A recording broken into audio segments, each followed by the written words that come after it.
പ്രസുപ്താം സഞ്ജീവയത്യഖിലശക്തിധരസ്വധാംനാ അന്യാംശ്ച ഹസ്തചരണശ്രവണത്വഗാദീൻ പ്രാണാന്നമോ ഭഗവതേ പുരുഷായ തുഭ്യം. സച്ചിദാനന്ദരൂപായ വിശ്വോൽപത്യാദിഹേതവേ താപത്രയവിനാശായ ശ്രീകൃഷ്ണായ വയം നുമഃ. മൂകം കരോതി വാചാലം പങ്കും ലംഘയതേ ഗിരിം യത്കൃപാതമഹം വന്ദേ പരമാനന്ദമാധവം. വസുദേവസുതം ദേവം കംസചാണൂരമർദ്ദനം ദേവകീ പരമാനന്ദം കൃഷ്ണം വന്ദേ ജഗദ്ഗുരും. ശുഗരൂപപ്രബോധജ്ഞാം സർവശാസ്ത്രവിശാരദാ ഏതൽകഥാപ്രകാശേന മദജ്ഞാനം വിനാശയ. വന്ദേ നന്ദവ്രജസ്ത്രീണാം പാദരേണുമഭീഷ്ണശാം യാസാം ഹരികഥോൽഗീതം പുനാദിഭുവനത്രയം.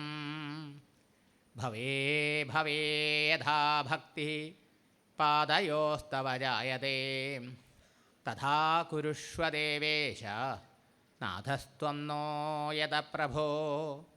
നാമസങ്കീർത്തനം യസ്യ സർവപാപപ്രണാശനം പ്രണാമോ ദുഃഖശമനഃ തം നമാമി ഹരിം പരം.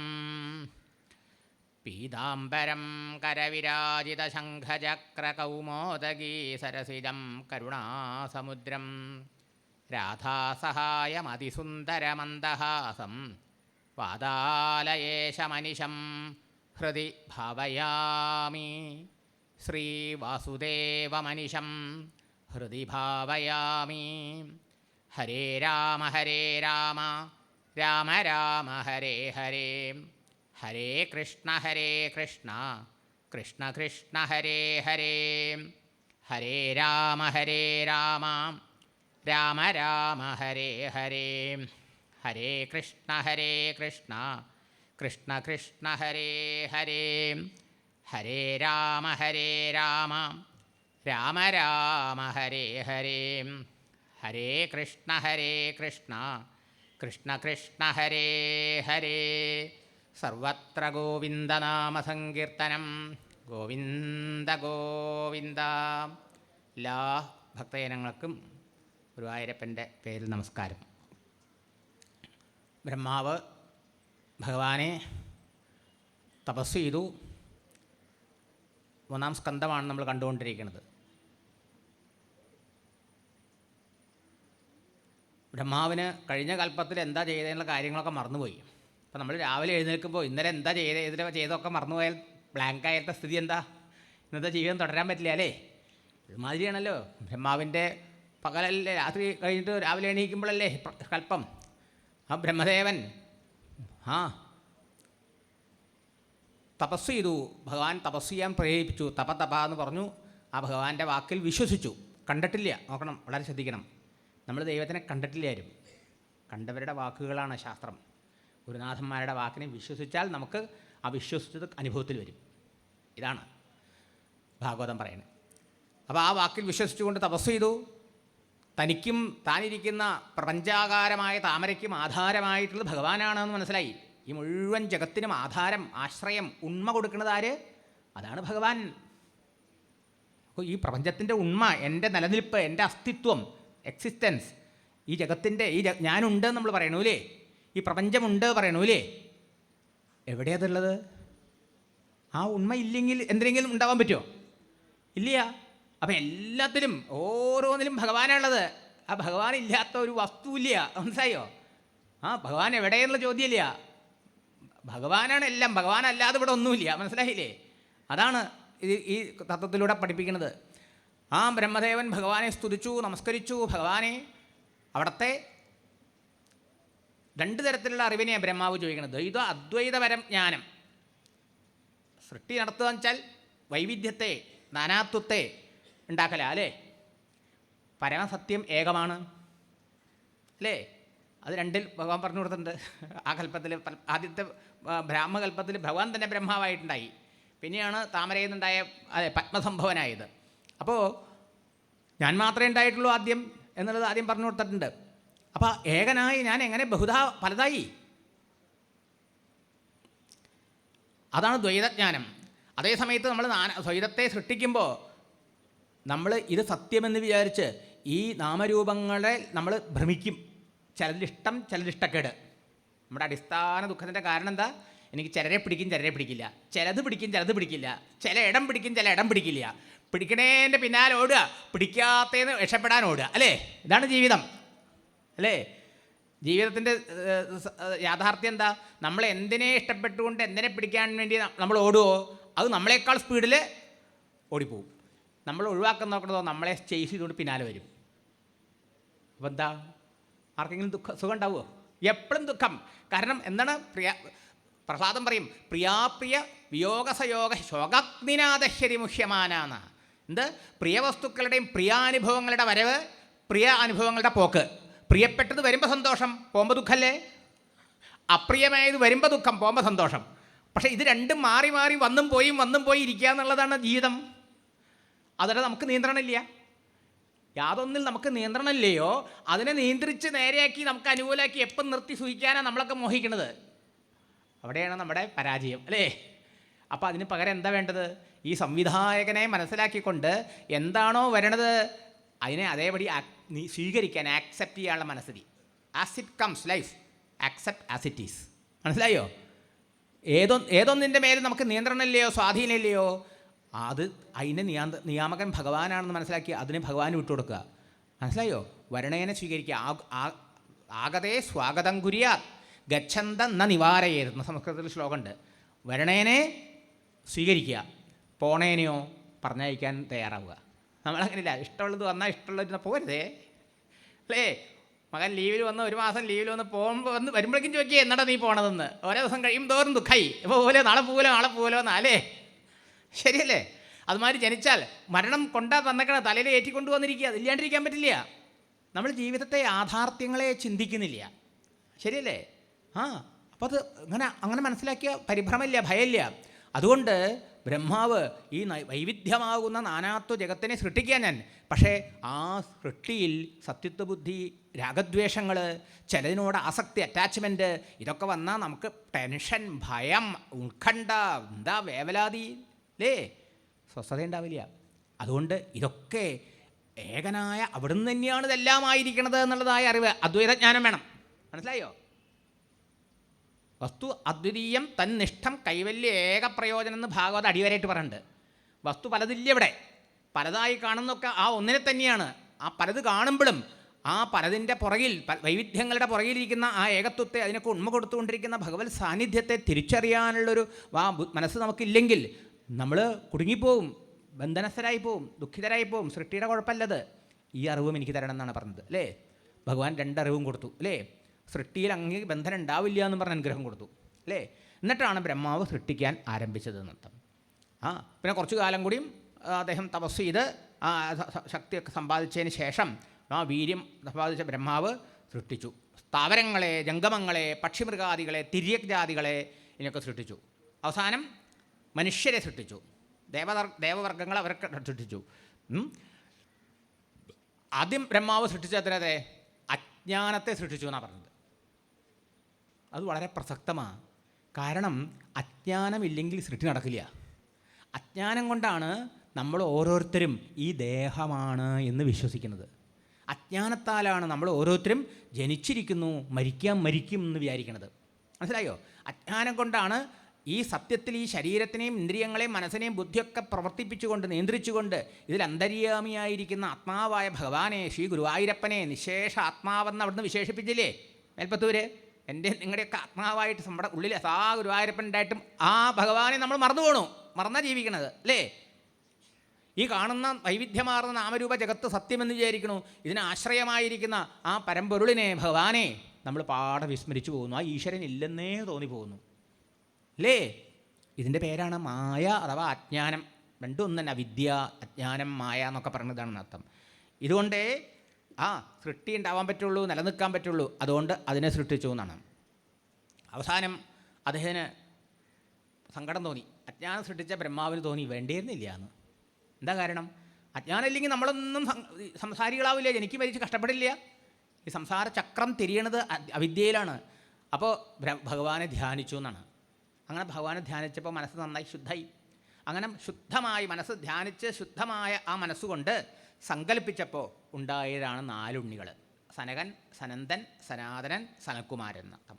അവരാവട്ടെ ഭഗവത് ഭക്തിരസിക ജഗൃഹുർണവാണിം എന്ന മേൽപ്പത്തൂർ പറയാം. എന്താ? അവർ ഭഗവത് ഭക്തി രസികന്മാരായിരുന്നു. അവർ ഈ സത്യം ഏകമാണെന്ന് ബോധിച്ചവരായിരുന്നു. അതുകൊണ്ട് അവർക്ക് നാനാത്വത്തെ വർദ്ധിപ്പിക്കുന്ന സൃഷ്ടി കർമ്മത്തിൽ താല്പര്യം ഉണ്ടായില്ല അർത്ഥം. അച്ഛൻ പറഞ്ഞു, മക്കളെ നിങ്ങളെന്നെ സഹായിക്കണം, ഭഗവാൻ എന്നെ വിളിച്ച് സൃഷ്ടി ചെയ്യാൻ പറഞ്ഞിരിക്കുകയാണ്, അതുകൊണ്ട് എന്നെ സഹായിക്കാൻ വേണ്ടിയാണ് നിങ്ങളെ ഞാൻ സൃഷ്ടിച്ചത്, സഹായിക്കൂലേ ചോദിച്ചു. അവരൊന്നും പറയാതെ മിണ്ടാണ്ടങ്ങട് ഇറങ്ങിപ്പോയി. അവർക്ക് സൃഷ്ടിയിലല്ല താല്പര്യം, പിന്നെയോ ഭഗവാന്റെ ഭക്തി രസം അനുഭവിച്ചുകൊണ്ട് ആ ഭഗവൻ മഹിമകൾ അങ്ങനെ പാടിക്കൊണ്ട് ആനന്ദമായിട്ട് കഴിയണതിലായിരുന്നു അർത്ഥം. പക്ഷേ ആ മക്കളുടെ പറഞ്ഞ കേക്കായ അച്ഛനെ സങ്കടപ്പെടുത്തി. സങ്കടമായി, അതൊരു കുറച്ച് ദേഷ്യമായി, വിഷമായി. ആ സാധനം ഉള്ളിൽ അമർത്താൻ ശ്രമിച്ചു. പക്ഷെ അത് അമർന്നില്ല. നമ്മളെന്ത് സപ്രസ് ചെയ്തു, മനഃശാസ്ത്രമാണിത്. നമ്മളെന്തൊക്കെ ജീവിതത്തിൽ വികാരങ്ങൾ ഉണ്ടാകുമ്പോൾ നമ്മളതിനെ മിണ്ടാണ്ട് പറയാണ്ട്, ജോലി സ്ഥലത്താവാം, വീട്ടിലാവാം, ഭർത്താവ് പറയണതാവാം, ഭാര്യ പറയണതാവാം, പിള്ളേരോട് മക്കൾ അമ്മ കാണിക്കുന്നതാവാം, ഒരു ജോലി സ്ഥലത്ത് ബോസിൽ നിന്ന് കിട്ടണതാവാം, ഇതൊക്കെ നമ്മൾ അമർത്തി വെച്ചാൽ ഒരിടത്ത് പൊട്ടിത്തെറിക്കും. മനസ്സിലായോ? അത് പൊട്ടിത്തെറിച്ചു. സൃഷ്ടിയുടെ ആദിയിൽ ഇതൊക്കെ പറയുക. പടക്കി വെച്ച കോപം ആ ഭ്രൂമധ്യത്തിലൂടെ പുറത്തേക്ക് വന്നു, കരഞ്ഞുകൊണ്ട്, രോദനം ചെയ്തുകൊണ്ട് പുറത്തു വന്നു എന്നാണ്.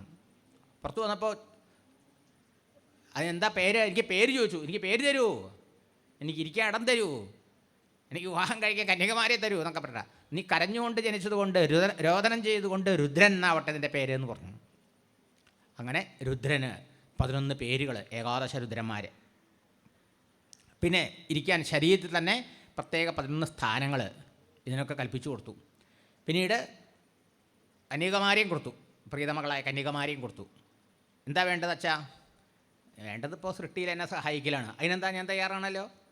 ഓ, ഒരു മകനെങ്കിലും നല്ലത് പറഞ്ഞുവല്ലോ, അച്ഛന് സന്തോഷമുണ്ടായി. അങ്ങനെ രുദ്രൻ തൻ്റെ ഗംഭീരമായിട്ടുള്ളതായ സൃഷ്ടി തുടങ്ങി.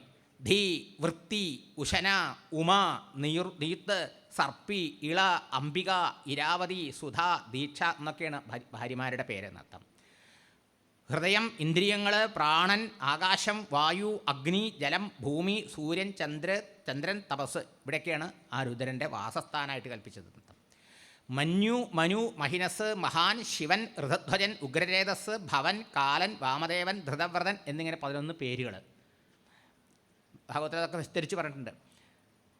രുദ്രൻ്റെ സൃഷ്ടി തുടങ്ങി. രുദ്രസൃഷ്ടി ഭയങ്കരങ്ങളായിരുന്നു അത്രേ, ബീഭത്സങ്ങളായിരുന്നു അത്രേ. ഭയം തോന്നും കാണുമ്പോൾ.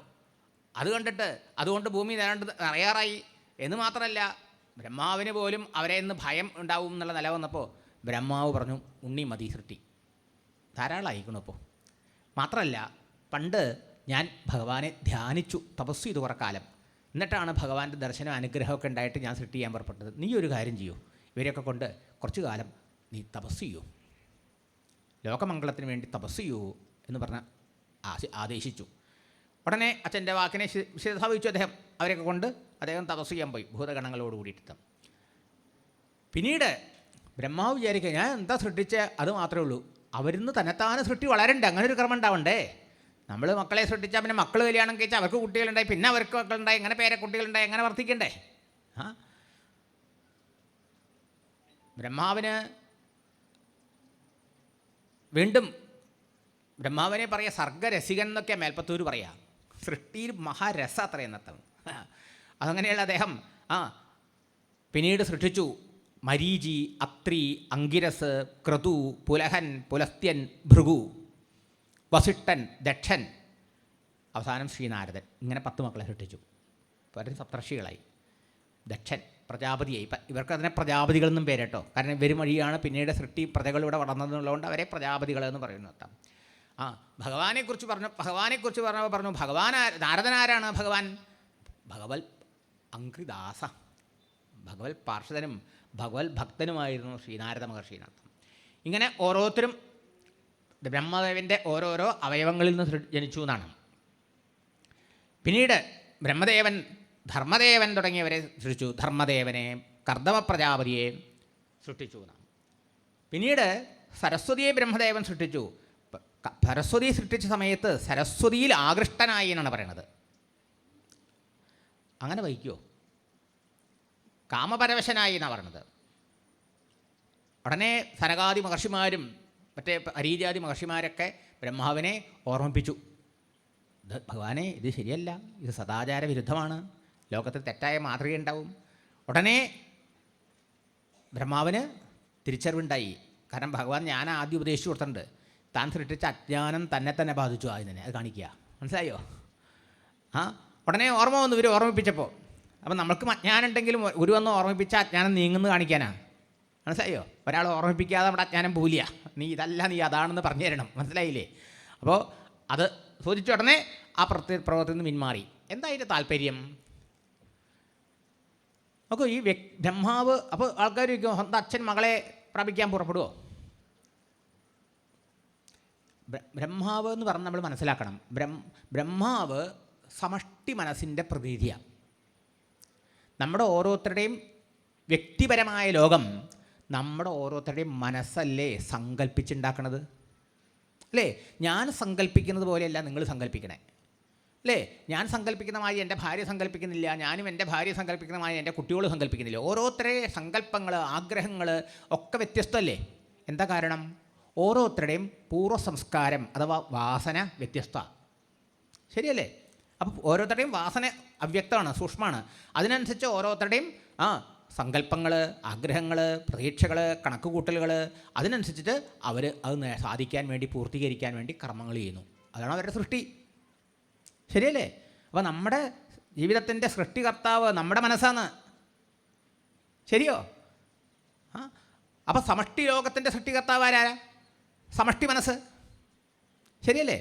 നമ്മുടെ മനസ്സ് ഓരോന്ന് സങ്കല്പിക്കുന്നതും ആ സങ്കല്പത്തിനനുസരിച്ച് അത് നിറവേറ്റാൻ വേണ്ടി ഇവിടെ കർമ്മം ചെയ്യേണ്ടതും എൻ്റെ വ്യക്തിപരമായ ഓരോരുത്തരുടെയും വാസനയ്ക്കനുസരിച്ചിട്ടാണ്, പൂർവ്വ സംസ്കാരത്തിനനുസരിച്ചിട്ടാണെങ്കിൽ സമഷ്ടി മനസ്സിൻ്റെ ഉടമയായ ബ്രഹ്മദേവൻ ഈ സമഷ്ടി പ്രപഞ്ചത്തെ സൃഷ്ടിക്കുന്നത് സമഷ്ടിയുടെ സങ്കല്പം കൊണ്ട്. അതിന് കാരണം സമഷ്ടിയുടെ പൂർവ്വവാസനയും സംസ്കാരമല്ലേ? ഇത് മനസ്സിലാക്കണം. മനസ്സിലായോ? അപ്പോൾ ഓരോ വ്യക്തി മനസ്സിന് ചേർന്ന അതിൻ്റെ ആകത്തുകയാണ്, ടോട്ടൽ മൈൻഡാണ് ബ്രഹ്മാവ്. മനസ്സിലായോ? അപ്പോൾ സമഷ്ടിയിൽ എന്തുണ്ടോ അതേ വ്യഷ്ടിയിൽ ഓരോ വ്യക്തിയുടെ ഉള്ളിലും വരുള്ളൂ. ശരിയോ? അപ്പം ഓരോ വ്യക്തികളിലും കാമുണ്ട്, ക്രോധമുണ്ട്, ലോഭമുണ്ട്, അസൂയയുണ്ട്, വിദ്വേഷമുണ്ട്, എല്ലാ വികാരങ്ങളും നമ്മുടെ ഉള്ളിലില്ലേ? അപ്പം ഇതിൻ്റെ ഒരു സോഴ്സാണ് സമഷ്ടി മനസ്സ്, ആകത്തുക. അപ്പം അതിൽ നിന്ന് വന്നു എന്ന് പറഞ്ഞത് തെറ്റില്ല. ബ്രഹ്മാവെന്ന വ്യക്തിക്കല്ല കാമുണ്ടായത്. ഇപ്പോൾ നമ്മുടെ ഉദാഹരണം പറഞ്ഞവേ മനസ്സിലാവും. നമ്മുടെ വീട്ടിൽ നമ്മളൊരു ടാപ്പ് തുറക്കണു, നമ്മൾ തുറക്കുന്ന ടാപ്പിൽ വെള്ളം വരണു. നമ്മുടെ ടാപ്പിൽ എവിടുന്നാണ് വെള്ളം വരുന്നത്? നമ്മുടെ മുകളിൽ ഒരു ടാങ്ക് വെച്ചിട്ടുണ്ട് നമ്മൾ, അതിൽ നിന്നാണ്. നമ്മുടെ ടാങ്കിലേക്ക് എവിടുന്നാണ് വെള്ളം വന്നത്? നമ്മുടെ ടെറസിലുള്ള ടാങ്കിൽ നിന്നാണ് നമ്മുടെ എല്ലാ വീട്ടിലുള്ള എല്ലാ പൈപ്പിലും വെള്ളം വരുന്നത്. തുറന്നാൽ അവിടേക്ക് വരണത് മുനിസിപ്പാലിറ്റിയിൽ വലിയ റിസർവോയർ എവിടെയോ ഉണ്ടാക്കി ഒരു വലിയ ടാങ്ക് വെച്ചിട്ടുണ്ട്, അല്ലേ? എത്രയോ ലക്ഷം ലിറ്ററിൻ്റെ.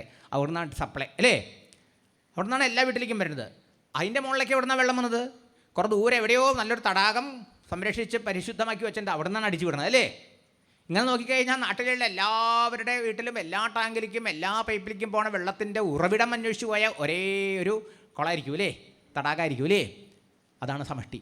ഇതുമാതിരിയാണ് എൻ്റെ മനസ്സിലും നിങ്ങളുടെ മനസ്സിലും വരുന്ന എല്ലാ വിചാരങ്ങളുടെയും ആകത്തുക സമഷ്ടി മനസ്സിൻ്റെ ആ ചിന്തയാവുന്ന ബ്രഹ്മാവിൻ്റെ ചിന്ത.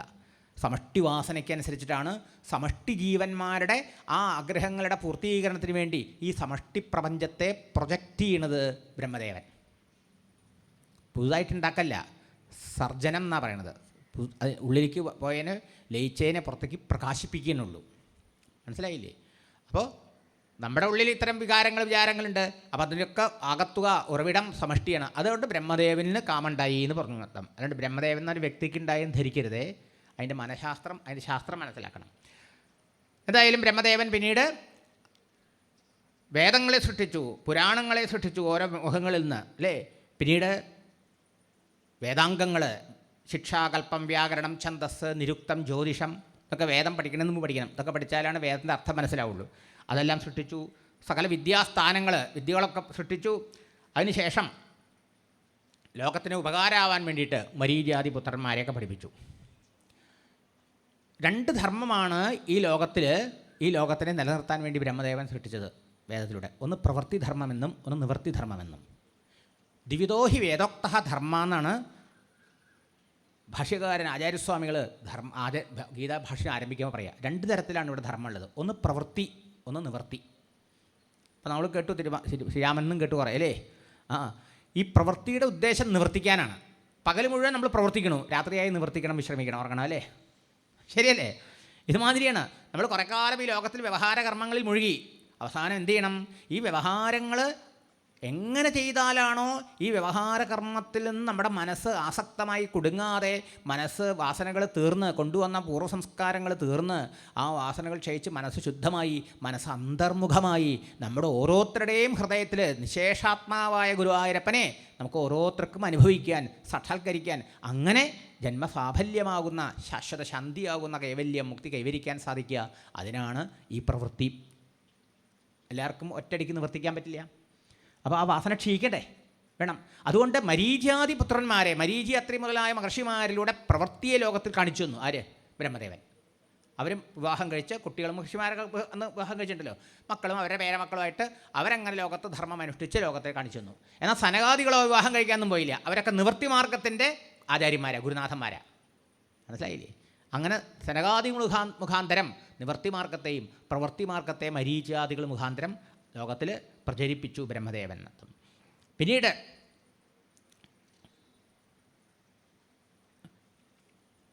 ശരി, മരീചിയാദികളും തപസ് ചെയ്യാൻ പോയി. ഞങ്ങൾ സമയം വരുമ്പോൾ സൃഷ്ടിയിൽ ഏർപ്പെടാമെന്ന് പറഞ്ഞിട്ട്. പക്ഷേ ബ്രഹ്മാവ് ആലോചിച്ചു, ഇനി എന്ത് ചെയ്യും? ഞാൻ സൃഷ്ടിച്ചിടത്തോളം മാത്രമേ ഉള്ളൂ, ഇനി പുതുതായിട്ടുണ്ടാവണ്ടേ എന്ന്. ഇനി എങ്ങനെയാണ് ഭഗവാനെ സൃഷ്ടി ജാസ്തിയാവുക എന്ന് വിചാരിച്ച് ഭഗവാനെ ധ്യാനിച്ചു അത്രേ. അപ്പോൾ ഭഗവാൻ ഉപായം കാണാതെ ഭഗവാനെ ധ്യാനിച്ചപ്പോൾ ഭഗവാൻ ഒരു ഉപായം കാണിച്ചു കൊടുത്തു. എല്ലാം ഭഗവാൻ തന്നെയാണ് കാണിച്ചു കൊടുക്കുന്നത്. വാസ്തവത്തിൽ ബ്രഹ്മാവിലൂടെ ഈ സൃഷ്ടി നടത്തുന്നത് ഗുരുവായൂരപ്പൻ തന്നെയാണ്, വേറെ ആരുമല്ല. കാരണം ബ്രഹ്മാവും ഭഗവാനെന്ന് വേറിട്ടിട്ടില്ലല്ലോ. അതെ. അപ്പോൾ ഭഗവാന്റെ പ്രാർത്ഥന കൊണ്ട് ഭഗവാനെ ധ്യാനിച്ച സമയത്ത് ഉള്ളിൽ ഭഗവാൻ ഒരു ആശയം തോന്നിപ്പിച്ചു. എന്ത്? തൻ്റെ ശരീരത്തെ 2ആയി സങ്കല്പിച്ചു എന്നാ. ഒരു പുരുഷപ്രജയെയും ഒരു സ്ത്രീ പ്രജയെയും. സ്ത്രീ പുംസഭാവം അഭജൻ. സ്ത്രീയെയും പുരുഷനെയും ശരീരത്തെ, നമ്മുടെ ശരീരത്തിനെ 2ആക്കി പകുത്തു. ശരീരത്തിൽ നമ്മൾ തന്നെ പറയും ഇടതുഭാഗവും വലതുഭാഗവും. ഇടതുഭാഗം പുരുഷൻ, ഇടതുഭാഗം സ്ത്രീ, വലതുഭാഗം പുരുഷൻ. സ്ത്രീക്ക് മറിച്ചും അല്ലേ? ഒരാളിലുണ്ട് രണ്ടും. ശിവശക്തിയായുക്തോ യതി ഭവതി ശക്തപ്രഭവിതം എന്നാണ് സൗന്ദര്യലഹരി ആരംഭിക്കുന്നത് തന്നെ. ശക്തിയോട് കൂടാതെ ശിവനൊന്നും ചെയ്യാൻ പറ്റില്ല. കറണ്ട് മാത്രം ഇട്ട് കഴിഞ്ഞാൽ നമുക്ക് വെളിച്ചം കിട്ടില്ല. കറണ്ടിന് ലൈറ്റായിട്ട് വരണമെങ്കിൽ ഒരു ബൾബ് വേണം, വേണ്ടേ? ആ കറണ്ടിന് ശബ്ദം തരണമെങ്കിൽ മൈക്കെന്ന ഉപാധി വേണം, വേണ്ടേ? വ്യവഹാരത്തിൽ പോലും എങ്ങനെയാണ്? ഫാൻ തന്നെ കാറ്റ് തരാൻ പറ്റില്ല, കറണ്ടിന് പറ്റില്ല. കറണ്ടും ഫാനും ചേരണം. ഇതുപോലെ ശിവനും ശക്തിയും ചേർന്നാലേ ഇവിടെ എന്ത് നടക്കാൻ പറ്റുള്ളൂ, അല്ലേ? അതാണ് ഇവിടുത്തെ തത്വം.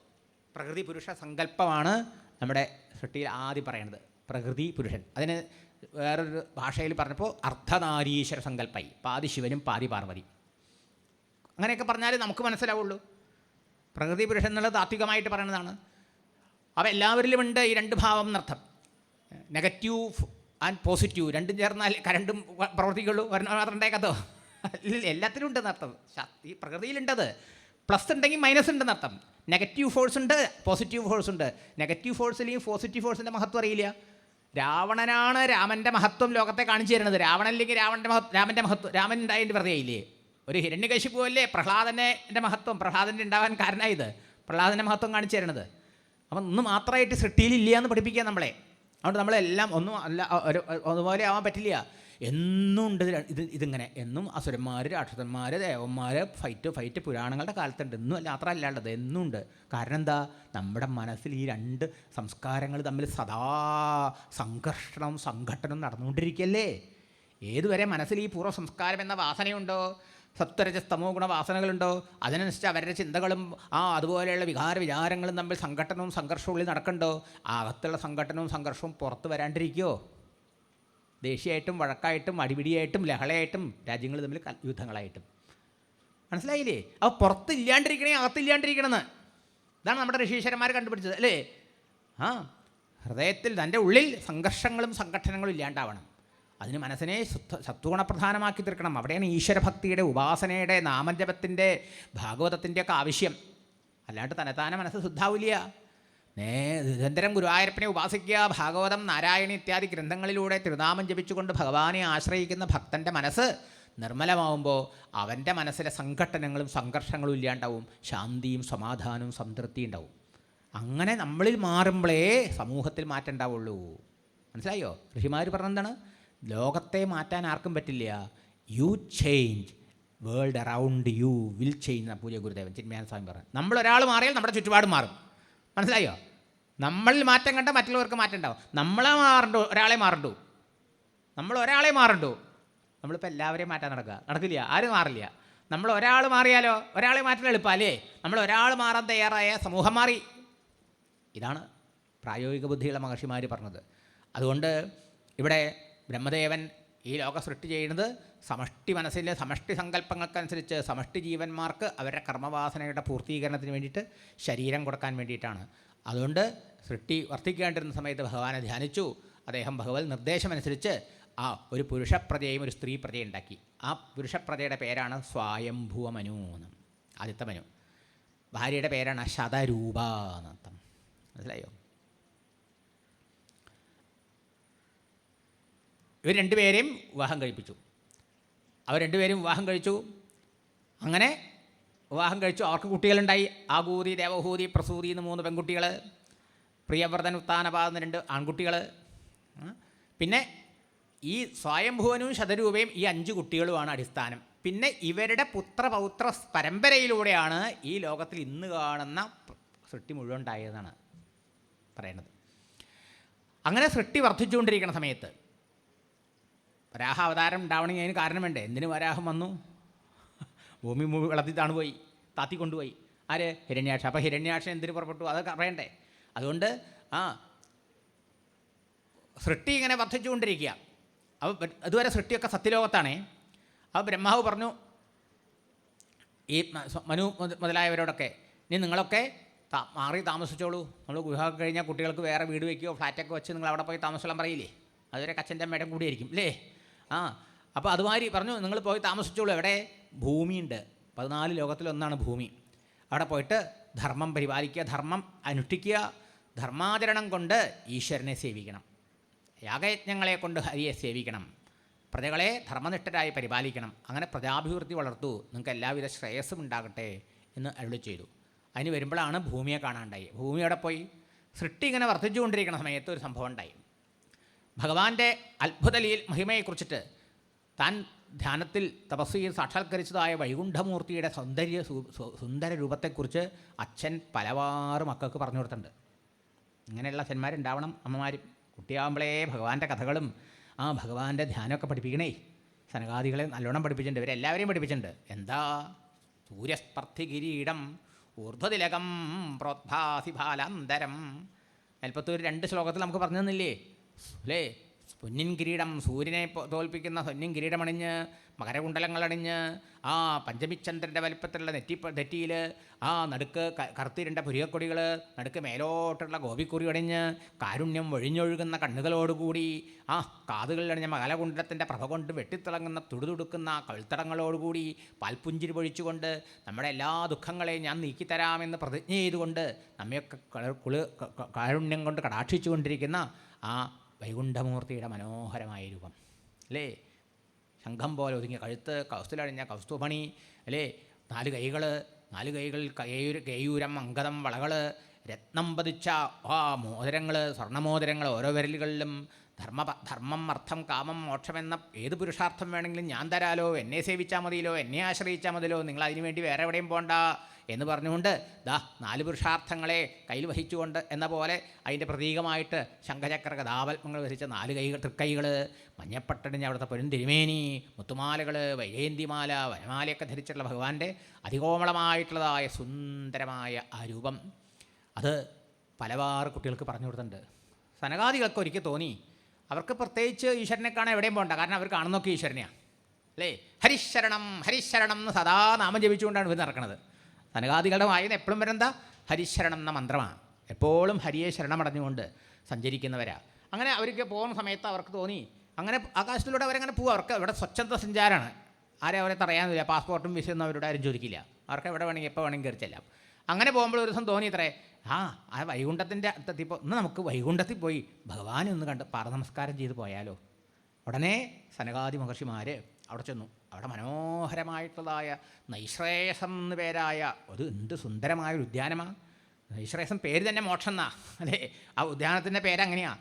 അതുപോലെ മനോഹരമായ തടാകങ്ങൾ, അതുപോലെ ആ മണിമാളികകൾ, ആ മാളികളിലിരുന്നു കൊണ്ട് ഭക്തന്മാരങ്ങനെ അവിടെയുള്ളവരൊക്കെ വൈകുണ്ഠത്തിലുള്ളവരൊക്കെ ഭഗവാനെ മാതിരി രൂപമുള്ളവരാ. 4 കൈകളുണ്ട്, എല്ലാവർക്കും മഞ്ഞപ്പെട്ടുണ്ട്, പൊന്നിൻ കിരീടമുണ്ട്. അവരൊക്കെ ആ മണിമാളികളിൽ ഇരുന്നുകൊണ്ട് ഭഗവാന്റെ ആ അവദാനങ്ങൾ, ലീലകൾ അങ്ങനെ പാടി വൃത്തിച്ചുകൊണ്ടിരിക്കുന്നുണ്ട്. കൽപ്പവൃക്ഷം നിറഞ്ഞ ഉദ്യാനം, അതിൻ്റെ പുഷ്പങ്ങൾ, അതിൻ്റെ തേനുണ്ണാൻ വണ്ടുകൾ ഇങ്ങനെ പാടി നടക്കണു. അമൃതജലം നിറഞ്ഞ തടാകങ്ങൾ, അതൊക്കെ കെട്ടിച്ചിട്ടുണ്ട്. കുളമൊക്കെ കെട്ടിക്കണം നമ്മൾ കരിങ്കല്ല് കൊണ്ട്, അവിടെയൊക്കെ പവിഴം കൊണ്ടാണ് കെട്ടിയിട്ടുള്ളത്. അങ്ങനെയുള്ള മണിമാളികൾ അതൊക്കെ കണ്ടും ഈ ഭക്തന്മാരുടെ ഭഗവാനെക്കുറിച്ചുള്ള അവദാനങ്ങൾ കേട്ടും മനസ്സിന് എന്തൊരു സന്തോഷം. അങ്ങനെ മുന്നോട്ട് പോയി. 7 ഗോപുരങ്ങൾ, 7 മതിലുകളുണ്ടെന്നാണ് പറയുന്നത് വൈകുണ്ഠത്തിന്. അവിടെ 6 കടന്ന് 6 ഗോപുരങ്ങളും കഴിഞ്ഞ് 7ാമത്തെ ഗോപുരം കടന്നാൽ ഭഗവാന്റെ ആസസ്ഥാനായി, കൊട്ടാരായി. അവിടെ ചെന്ന സമയത്ത് ഭഗവാനെ പോലെ മഞ്ഞപ്പട്ടം കൊടുത്ത് 4 കൈകളോട് കൂടിയ 2 പാർഷദന്മാർ അവിടെ നിൽക്കുന്നുണ്ട്. അവരെത്ര ഗൗനിച്ചില്ല സനകാദി മഹർഷിമാർ. നേരെ ഭഗവാനെ കാണാനുള്ള ധൃതി കൊണ്ട് നമ്മളങ്ങനല്ലേ, അതൊക്കെ എത്തിക്കഴിഞ്ഞാൽ ഇടി കുതിക്കലല്ലേ, അകത്തേക്ക് അങ്ങോട്ട് പോയിട്ട് ഭഗവാൻ ഒന്ന് എത്തി നോക്കാൻ വേണ്ടിയിട്ട്. അതുമാതിരി ആ തിരക്കോടുകൂട്ടി അകത്തേക്ക് അങ്ങോട്ട് പോയി. ഈ സനകാദി മഹർഷിമാർ ബ്രഹ്മജ്ഞാനികളാണ്, വലിയ ആളുകളാണെങ്കിലും അവർക്ക് 5 വയസ്സ് പ്രായമാണ്. പരീക്ഷത്തിന് കഥ പറഞ്ഞു കൊടുക്കണം. ശുഖബ്രഹ്മർഷിക്ക് എത്ര വയസ്സാണ്? 16 വയസ്സ് എന്ന് പറഞ്ഞാൽ ഇവർക്കൊന്നും വയസ്സായവരില്ല എന്നാണ് അർത്ഥം. ശരീരത്തിന് വയസ്സില്ല എന്നാണോ? സനകാദികൾ എന്നുണ്ടായാൾ അപ്പം എത്ര വയസ്സുണ്ടാവില്ലേ? ശരിയല്ലേ? എന്ന് പറഞ്ഞാൽ എന്തർത്ഥം? അവർക്ക് ആത്മജ്ഞാനം എപ്പോൾ നമ്മൾ ശരീരമാണെന്ന് വിചാരിക്കുമ്പോൾ, അതിൽ അഭിമാനിക്കുമ്പോൾ ശരീരത്തിൻ്റെ വയസ്സ് നമ്മുടെ വയസ്സാവണേ. മനസ്സിലായില്ലേ? ശരീരത്തിൻ്റെ വാർദ്ധക്യം നമ്മുടെ വാർദ്ധക്യം, ശരീരത്തിൻ്റെ മരണം നമ്മുടെ മരണമാവണത്. ഇവർക്കൊക്കെ പരീക്ഷത്തിന് കഥ പറഞ്ഞു കൊടുക്കുക. ശുഖബ്രഹ്മർഷി 16ാം വയസ്സിൽ ജനിക്കണതേ ആത്മജ്ഞാനത്തോടു കൂടിയിട്ടാണ്. മനസ്സിലായോ? ദേഹാഭിമാനം ഇല്ല എന്നർത്ഥം. അതുകൊണ്ട് എന്നും 16 വയസ്സായിട്ട് പറയാം. സനകാദികൾ 5 വയസ്സിലെ ആത്മബോധമുള്ളവരാ. അതുകൊണ്ട് അവർക്ക് എന്നും 5 വയസ്സായിട്ട് പറയാം. അപ്പം 5 വയസ്സുള്ള കുട്ടികൾക്ക് വസ്ത്രം എടുത്തില്ലെങ്കിലൊന്നും തോന്നില്ല. നമ്മുടെ ചന്തല്ലേ കൊച്ചു കുട്ടികളൊന്നും ഇല്ലാണ്ട് നടക്കണ കാണാനും. അപ്പോൾ സനകാദികൾ വസ്ത്രമൊന്നുമില്ല, ചെറിയ കുട്ടികളുടെ രൂപത്തിലാണ്. അങ്ങനെ കയറി അങ്ങോട്ട് പോണു. ദേവജയന്മാർക്ക് തോന്നി ഞങ്ങളെ പിന്നെ എന്തിനാ അവിടെ നിർത്തിക്കണേ അല്ലേ? തോന്നിയവർക്ക് ഇഷ്ടം പോലെ കയറി പോകാനുള്ള സ്ഥലം അത്. വേഗം ഗത വെച്ച് അങ്ങ് തടഞ്ഞു. അത് തടയിലും മനകാദികൾക്കാണെങ്കിൽ ഭേദബുദ്ധി ഇല്ലാത്തവരാ അല്ലേ? ഭേദബുദ്ധി ഇല്ലാത്തവർക്ക് മാത്രമേ ഇവിടെ പോകാൻ പറ്റുള്ളൂ വൈകുണ്ഠത്തിൽ. അങ്ങനെയുള്ള ആ പരിശുദ്ധമായിട്ടുള്ളതായ ഭക്തിപ്രാപ്ത തഥോന്നതവിധാന ഭക്തി കൊണ്ട് മാത്രമാണ് അവിടെ എത്തിച്ചേരാൻ കഴിയുള്ളൂ. അതൊന്നും സത്വഗുണ പ്രധാനമായിട്ടുള്ളതായ ആനന്ദം മാത്രം അനുഭവിക്കുന്ന ആ ദിവ്യലോകത്തിൽ എത്തിച്ചേർന്നവർ ഞങ്ങളെ തടയണോ നിങ്ങൾ? ഭഗവാനെ കാണാൻ വരുന്നവർക്ക് സൗകര്യം ചെയ്തു കൊടുക്കല്ലേ ഭക്തന്മാർ ചെയ്യേണ്ടത്. മറിച്ച് അവർക്ക് ബുദ്ധിമുട്ടുണ്ടാക്കണം വെച്ചാൽ അത് എന്താണ്? ആസുര സംസ്കാരനർത്ഥം, ബഹിർമുഖതയാണെന്നർത്ഥം. വാസ്തവത്തിൽ വൈകുണ്ഠത്തിൽ വന്ന സനകാദികൾക്ക്, വൈകുണ്ഠത്തിൽ സ്ഥിരതാമസക്കാരാണ് ഇവർ ജയവിജയന്മാർ. അവർക്ക് ഭഗവാനെ കാണാൻ വന്ന ഈ മഹാത്മാക്കളെ തടയാൻ തോന്നാൻ പാടുണ്ടോ? തോന്നി. എന്നാൽ അവർക്ക് തോന്നിയിരിക്കട്ടെ. സനകാദികൾ ഇത്ര വലിയ മഹാജ്ഞാനികൾ, അവർക്ക് കോപം വരാൻ പാടുമോ? ദേഷ്യം വരാൻ പാടുമോ? അവർക്കുടെ ഉള്ളിൽ കോപം വന്നു എന്ന് പറയാൻ ഒരു വിഷമം ശുഖബ്രഹ്മർഷിക്ക്. അതുകൊണ്ട് കാമാനുജൻ എന്നാണ് പറഞ്ഞത്. കാമാനുജനാൽ അനുഗ്രഹീതരായി വരുന്നത്. കാമത്തിൻ്റെ അനുജനാണല്ലോ ക്രോധം. അവർക്ക് കുറച്ച് ദേഷ്യം വന്നു. എന്താ വരാൻ കാരണം? വെൽപ്പത്തിൽ പറഞ്ഞു സർവം ഭവത് പ്രേരണയൈവ നൂനം ഭഗവൻ. അവിടത്തേടെ ഭൂമൻ, അവിടത്തേടെ സങ്കല്പം അവിടെ നടക്കണം മുഴുവൻ. ശരിയല്ലേ? ഇപ്പം ശ്രീരാമൻ പറഞ്ഞു വെച്ചുള്ളൂ. നമ്മുടെ സങ്കല്പമൊക്കെ നടത്തണമെന്ന് ശടിക്കുമ്പോൾ നമുക്ക് ടെൻഷൻ വരെയെന്ന് പറഞ്ഞു അല്ലേ? ഭഗവത് സങ്കല്പമാണ് ഇവിടെ നടക്കുള്ളൂ, അതാണ് നടക്കേണ്ടത്. അതിനനുസരിച്ച് നമ്മുടെ സങ്കല്പം ഒന്നാകുമ്പോൾ നമ്മൾ വിചാരിച്ച പോലെ നടക്കണു. ഇതാണ് സത്യം. ശരിയല്ലേ? അപ്പോൾ നമ്മുടെ ഇച്ഛയെ ഈശ്വരേച്ഛയ്ക്ക് സമർപ്പിക്കാൻ സാധിക്കലാണ് വേണ്ടത്. അപ്പോൾ ഇവിടെ അത് പറഞ്ഞു എല്ലാം അവിടുത്തെ സങ്കല്പം കൊണ്ട് ഇങ്ങനെ സംഭവിച്ചു. എന്താ കാരണം? മുമ്പൊരിക്കൽ ഈ സനകാദി മഹർഷിമാർ വീട്ടമ്മയെ തടഞ്ഞു വെച്ചത്രേ. വീട്ടന്മാരാ? വൈകുണ്ഠനാഥൻ്റെ പത്നി, ധർമ്മപത്നി മഹാലക്ഷ്മി ഒരു ദിവസം രാത്രി ഭഗവാൻ കാലൊക്കെ തലോടി കൊടുത്ത് അങ്ങനെ ഒരു സംസാരിച്ചുകൊണ്ടിരിക്കുക പറയാ, ഭഗവാനെ ഈ ഉണ്ണികളുടെ കുറുമ്പ് കുറച്ച് കൂടിയും കേട്ടോ. ഏത് ഉണ്ണികളുടെ? ഈ ജയൻ്റെയും വിജയൻ്റെ. എന്താ അത്? അങ്ങനെയാണ് ഈ എപ്പോഴും അങ്ങനെ അത്രേ. ഈ മഹാന്മാരുടെ അടുത്ത് നിൽക്കുന്ന ആൾക്കാർക്ക് ഈ മഹാന്മാരുടെ മഹത്വം മറന്നു പോകുന്നത്. ക്ഷേത്രത്തിന് അകത്ത് കൂടുതൽ അടുത്ത് പെരുമാറുന്നവർക്കല്ല അത്ര ഭക്തി, ദൂരെ നിൽക്കുന്നവർക്കത്രേ എന്ന് പറയും. മനസ്സിലായോ? അവിടെ കാട്ടിനും കൂട്ടനെ കണ്ടു കഴിഞ്ഞാലുള്ള ഭക്തി ഇല്ലാണ്ടാവുമെന്ന് പറയാം. മനസ്സിലായില്ലേ? അങ്ങനെയാണ്. വെളിച്ചം വിളക്ക് കത്തിച്ചുകൊണ്ടിരിക്കുന്നുണ്ട്, അതിൻ്റെ വട്ടത്തിൽ ഇരുട്ടത്ര ദൂരേക്കാണ് വിളിച്ചെന്ന്. ശരിയല്ലേ? പലപ്പോഴും അങ്ങനെ തന്നെയാണ്. ഭഗവാന്റെ കൂടെ നടന്ന ആൾക്കാർക്ക് ഭഗവാന്റെ മഹത്വം മനസ്സിലായില്ല. ശരിയല്ലേ? വസുദേവരോട് പറയുന്നുണ്ട്, മാ അപത്യബുദ്ധിം അകൃത കൃഷ്ണേ സർവാത്മനി ഈശ്വരേ. അങ്ങ് മോക്ഷമാർഗം ഞങ്ങളോട് ചോദിക്കുക. കുരുക്ഷേത്രത്തിൽ ഗ്രഹണത്തിന് പോയപ്പോൾ മഹർഷിമാരെ കണ്ടപ്പോൾ ചോദിക്കുക, കർമ്മം കൊണ്ട് കർമ്മബന്ധം ഇല്ലാണ്ടാക്കണം എങ്ങനെയാണ്, മോക്ഷത്തിൻ്റെ മാർഗം എന്താണ്? കേമായി സാക്ഷാൽ സച്ചിദാനന്ദ പ്രഭു അങ്ങയുടെ പുത്രനായി ഇവിടെ അവതരിച്ച് ലീല ചെയ്തുകൊണ്ടിരിക്കുകയെ അങ്ങേക്ക് ഇനി മോക്ഷത്തിന് വേറെ എന്തെങ്കിലും സാധന ആവശ്യമുണ്ടോ? എന്താ അതിന് കാരണം? അങ്ങനെ തന്നെയാണ്, അതിപരിചയാത് അവജ്ഞാന.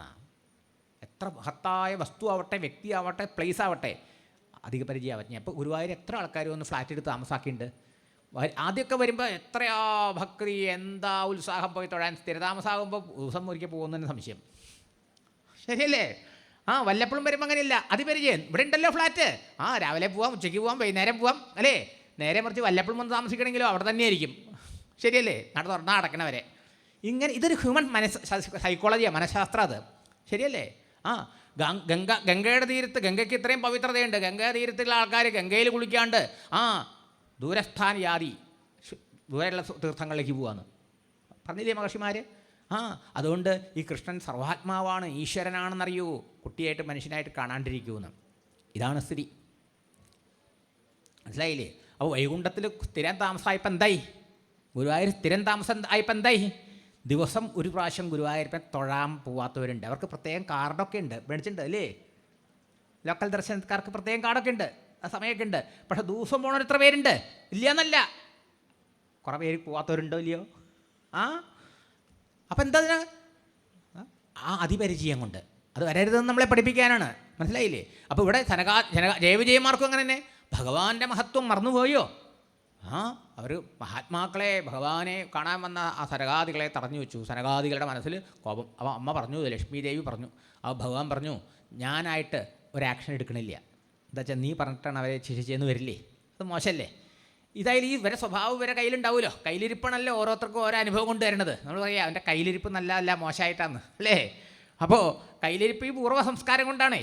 അപ്പോൾ ഭഗവാൻ വിചാരിച്ചു, ഏതെങ്കിലും മഹർഷിമാർ, മഹാത്മാക്കൾ ഇവിടെ വരും, അവരുടെ അടുത്ത് ഇവർ സ്വഭാവം കാണിക്കൂലേ, അപ്പോൾ അവർ കൈകാര്യം ചെയ്തോളുന്നു.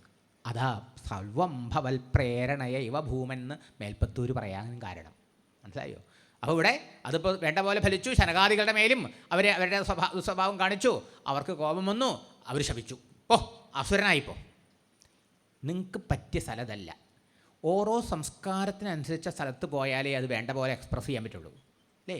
നമ്മുടെ നേതാക്കന്മാർ നമ്മളിന്ന് കാര്യമായിട്ട് ഓട്ടൊക്കെ മേടിച്ച് പോയിട്ട് പാർലമെൻറ്റിൽ പോയിട്ട് അൺപാർലമെൻ്ററി വേർഡ്സ് യൂസ് ചെയ്യുക, പാടുവോ? കസേരയെടുത്ത് കയ്യാങ്കളി കളിക്കുക, ലോകരാഷ്ട്രങ്ങൾ മുഴുവൻ നോക്കിക്കൊണ്ടിരിക്കുക ടി വിയിൽ.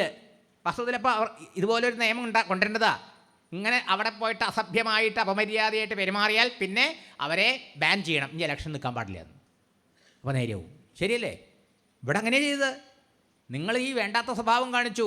വൈകുണ്ഠത്തിന് ഇരിക്കാൻ പറ്റാത്ത സ്വഭാവമാണ് നിങ്ങൾ കാണിച്ചത്. വൈകുണ്ഠ ലോക അനുചിത പ്രചേഷ്ടം എന്നൊക്കെയാണ് മേൽപ്പത്തൂർ പറഞ്ഞത്.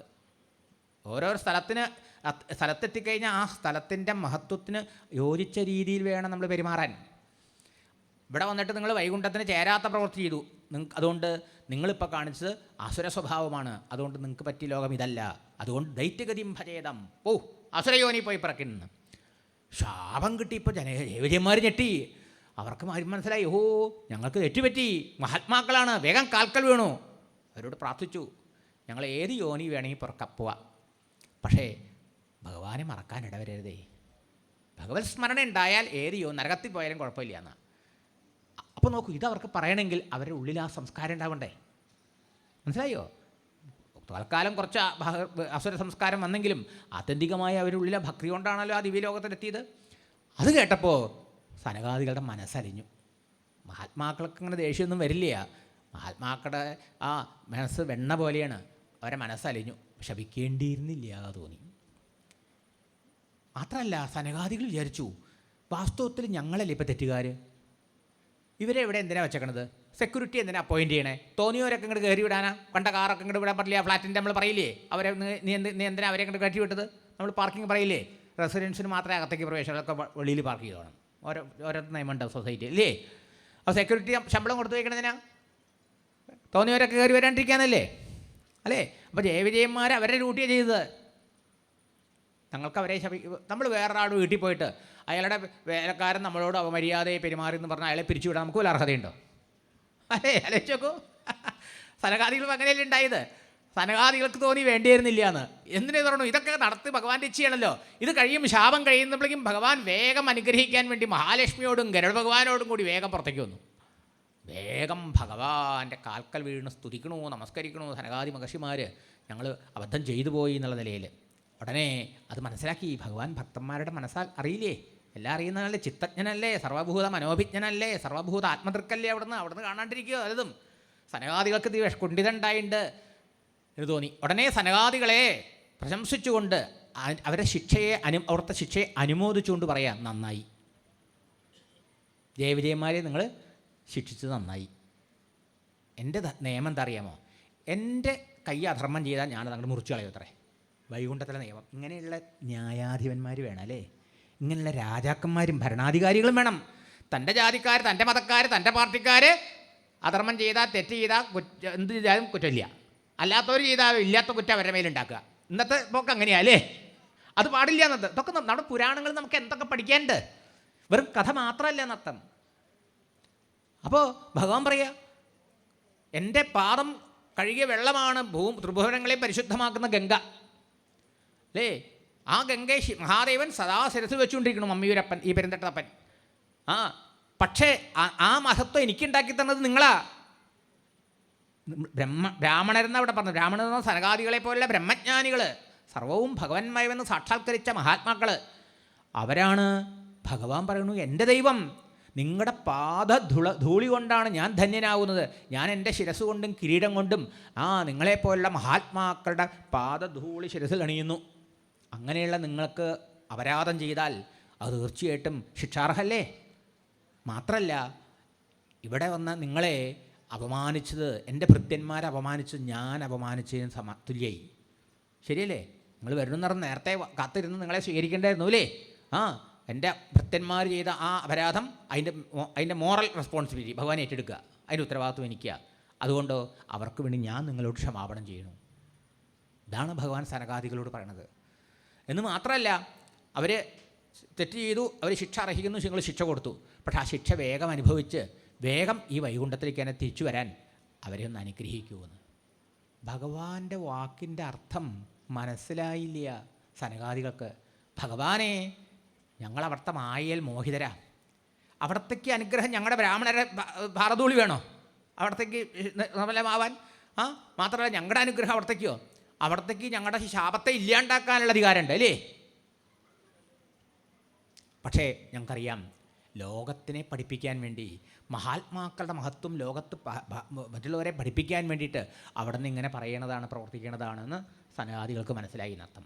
ചേട്ടന്മാർ ഇത് ഈ കൃഷ്ണ ഭഗവാൻ ഇനി പറയൂലോ, ഗുരുവായൂരപ്പൻ ഈ കൃഷ്ണനായിട്ട് ഗീതോപദേശം പറയൂലോ, യദ്യത് ആചരതി ശ്രേഷ്ഠ തത്തദേവേതരോജന സയത് പ്രമാണം ഗുരുതേ ലോകഹ തത് അനുവർത്തതേ. ശ്രേഷ്ഠ പുരുഷന്മാർ എന്താണോ ചെയ്യണത്, എന്തിനെയാണോ മാതൃകയാക്കണത്, എന്ത് തത്വമൂല്യങ്ങളെ ഉൾക്കൊണ്ടാണ് ജീവിക്കുന്നത്, അതിനെയാണ് വിവരമില്ലാത്ത സാധാരണ ആൾക്കാർ കണ്ണും പൂട്ടി പിന്തുടരുക. കാരണം അനുകരണപ്രിയന്മാരാണ് ഈ ലോകം. ശരിയല്ലേ? സിനിമാ നടന്മാരെയും അത്ലറ്റുകളെയും രാഷ്ട്രീയക്കാരെയും ഒക്കെ അനുകരിക്കല്ലേ നമ്മുടെ ആൾക്കാർ. അപ്പോൾ അതുകൊണ്ട് നേതാക്കന്മാർക്ക് വലിയ ഉത്തരവാദിത്വം ഉണ്ടെന്ന് മനസ്സിലായില്ലേ? അതുകൊണ്ട് ഭഗവാൻ ലോകമംഗളത്തിന് വേണ്ടി പറയുന്നതും ചെയ്യുന്നതുമാണെന്ന് സനകാദി മഹർഷിമാർ പറഞ്ഞു. ഭഗവാനെ സ്തുതിച്ചു നമസ്കരിച്ചു. മാത്രമല്ല, സനകാദികൾ പറഞ്ഞു, അവിടുത്തെ ഭൃത്യന്മാരെ ഞങ്ങൾ ശിക്ഷിച്ചത് തെറ്റായിപ്പോയി എങ്കിൽ അതിന് അവിടുന്ന് എന്തൊരു ശിക്ഷയാണോ ഞങ്ങൾക്ക് തരാൻ ഭാവം വെച്ചാൽ അത് സ്വീകരിക്കാൻ ഞങ്ങൾ തയ്യാറാണ്. നോക്കണേ, വാസ്തവത്തിൽ നിങ്ങളുടെ വീട്ടിൽ വന്ന് നിങ്ങളുടെ പണിക്കാരൻ എന്നോട് ദേഷ്യപ്പെടുന്നു, അവനെ 2 അടി അടിച്ചു എന്ന് വെച്ച് കഴിഞ്ഞാൽ എനിക്കല്ലേ തെറ്റ്? എൻ്റെ തെറ്റല്ലേ? അതുകൊണ്ട് ഭഗവാനോട് പറയുക, ഞങ്ങൾ നരകത്തിൽ പോണ്ടി വന്നാലും വിരോധമില്ല. അവിടെ എന്ത് വേണം? നാവ് കൊണ്ട് എപ്പോഴും അവിടുത്തെ മഹിമകൾ പാടാറാവണം, കാതുകൊണ്ട് അവിടുത്തെ ഗുണഗണങ്ങൾ കേൾക്കാറാവണം, മനസ്സിലെപ്പോഴും അവിടുത്തെ ആ കോമളരൂപം കളിയാടാറാകണം. എപ്പോഴും ആ ഭഗവാന്റെ പാദസ്മരണയും ആ കഥാശ്രവണവും നാമസ്മരണയും ഉണ്ടാവുമെങ്കിൽ ഇതിൻ്റെ ശിക്ഷ അനുഭവിക്കാൻ നരകത്തിൽ പോകാനും ഞങ്ങൾ തയ്യാറെന്ന് എന്നിങ്ങനെ പറഞ്ഞ് ഭക്തൻ്റെ മഹിമ ഭഗവാൻ കാണിക്കുക, ഭഗവാന്റെ മഹിമ ഭക്തൻ കാണിക്കുക. എന്തൊരു നാടകമല്ലേ ഭഗവാന്റെ. ഇങ്ങനെ നമസ്കരിച്ചുകൊണ്ട് സനകാദികൾ അവിടുന്ന് വിട വാങ്ങി. ഭഗവാൻ നോക്കൂ, ജയവിജയന്മാർക്ക് വല്ലാത്ത വിഷമായി. അവർ ഭഗവാന്റെ മുഖത്തേക്ക് വല്ലാണ്ട് നോക്കി. ഭഗവാൻ പറഞ്ഞില്ലേ, ഇത് ഞാൻ ക്ഷമാപണം ചെയ്യുമെന്നാണ് പറഞ്ഞത്. എൻ്റെ ഭൃത്യന്മാരാ നിങ്ങളോട് അപമര്യാദയെ പെരുമാറിയത്, പക്ഷേ അതിൻ്റെ ഉത്തരവാദിത്വം എനിക്കാ, അതുകൊണ്ട് ഞാൻ ക്ഷമാപണം ചെയ്യുമെന്ന്. അപ്പോൾ ഭഗവാനെ ഇങ്ങനെ വിഷമത്തിലാക്കിയില്ലേ ഞങ്ങൾ അല്ലേ? ഭഗവാനൊരു മനസ്താപം ഞങ്ങൾ കാരണം, ഞങ്ങളുടെ പെരുമാറ്റം കാരണം ഉണ്ടായില്ലേ എന്ന വിചാരം ജയവിജയന്മാർക്ക് വന്നപ്പോൾ അവർക്ക് സങ്കടം. അവർ ഭഗവാന്റെ മുഖത്ത് നോക്കി. അപ്പോൾ ഭഗവാൻ പറഞ്ഞു, ഈ ബ്രാഹ്മണ ശാപം ഇല്ലാണ്ടാക്കാൻ എനിക്ക് ആവാണ്ടല്ല, പക്ഷേ ഞാനത് ചെയ്യില്ലേ പറഞ്ഞു. എന്താ കാരണം? അധർമ്മം ചെയ്യുന്നത് തൻ്റെ കൈയായാൽ പോലും മുറിച്ച് കളയുന്ന ആളാണ് ഭഗവാൻ. അങ്ങനത്തെ ആൾക്കേ ലോകത്തിൽ ധർമ്മത്തെ നിലനിർത്താൻ പറ്റുള്ളൂ. ഭഗവാൻ ധർമ്മ സംരക്ഷണത്തിനാണ് ഓരോ രൂപത്തിൽ അവതരിക്കണമല്ലോ. അപ്പോൾ സ്വയം ധർമ്മം അനുഷ്ഠിക്കണം വേണ്ടിയോ? അതെ. മഹാദേവനും അങ്ങനെ തന്നെയാണ്, നമ്മുടെ പെരുന്തട്ടപ്പനും അങ്ങനെ തന്നെയാണ്.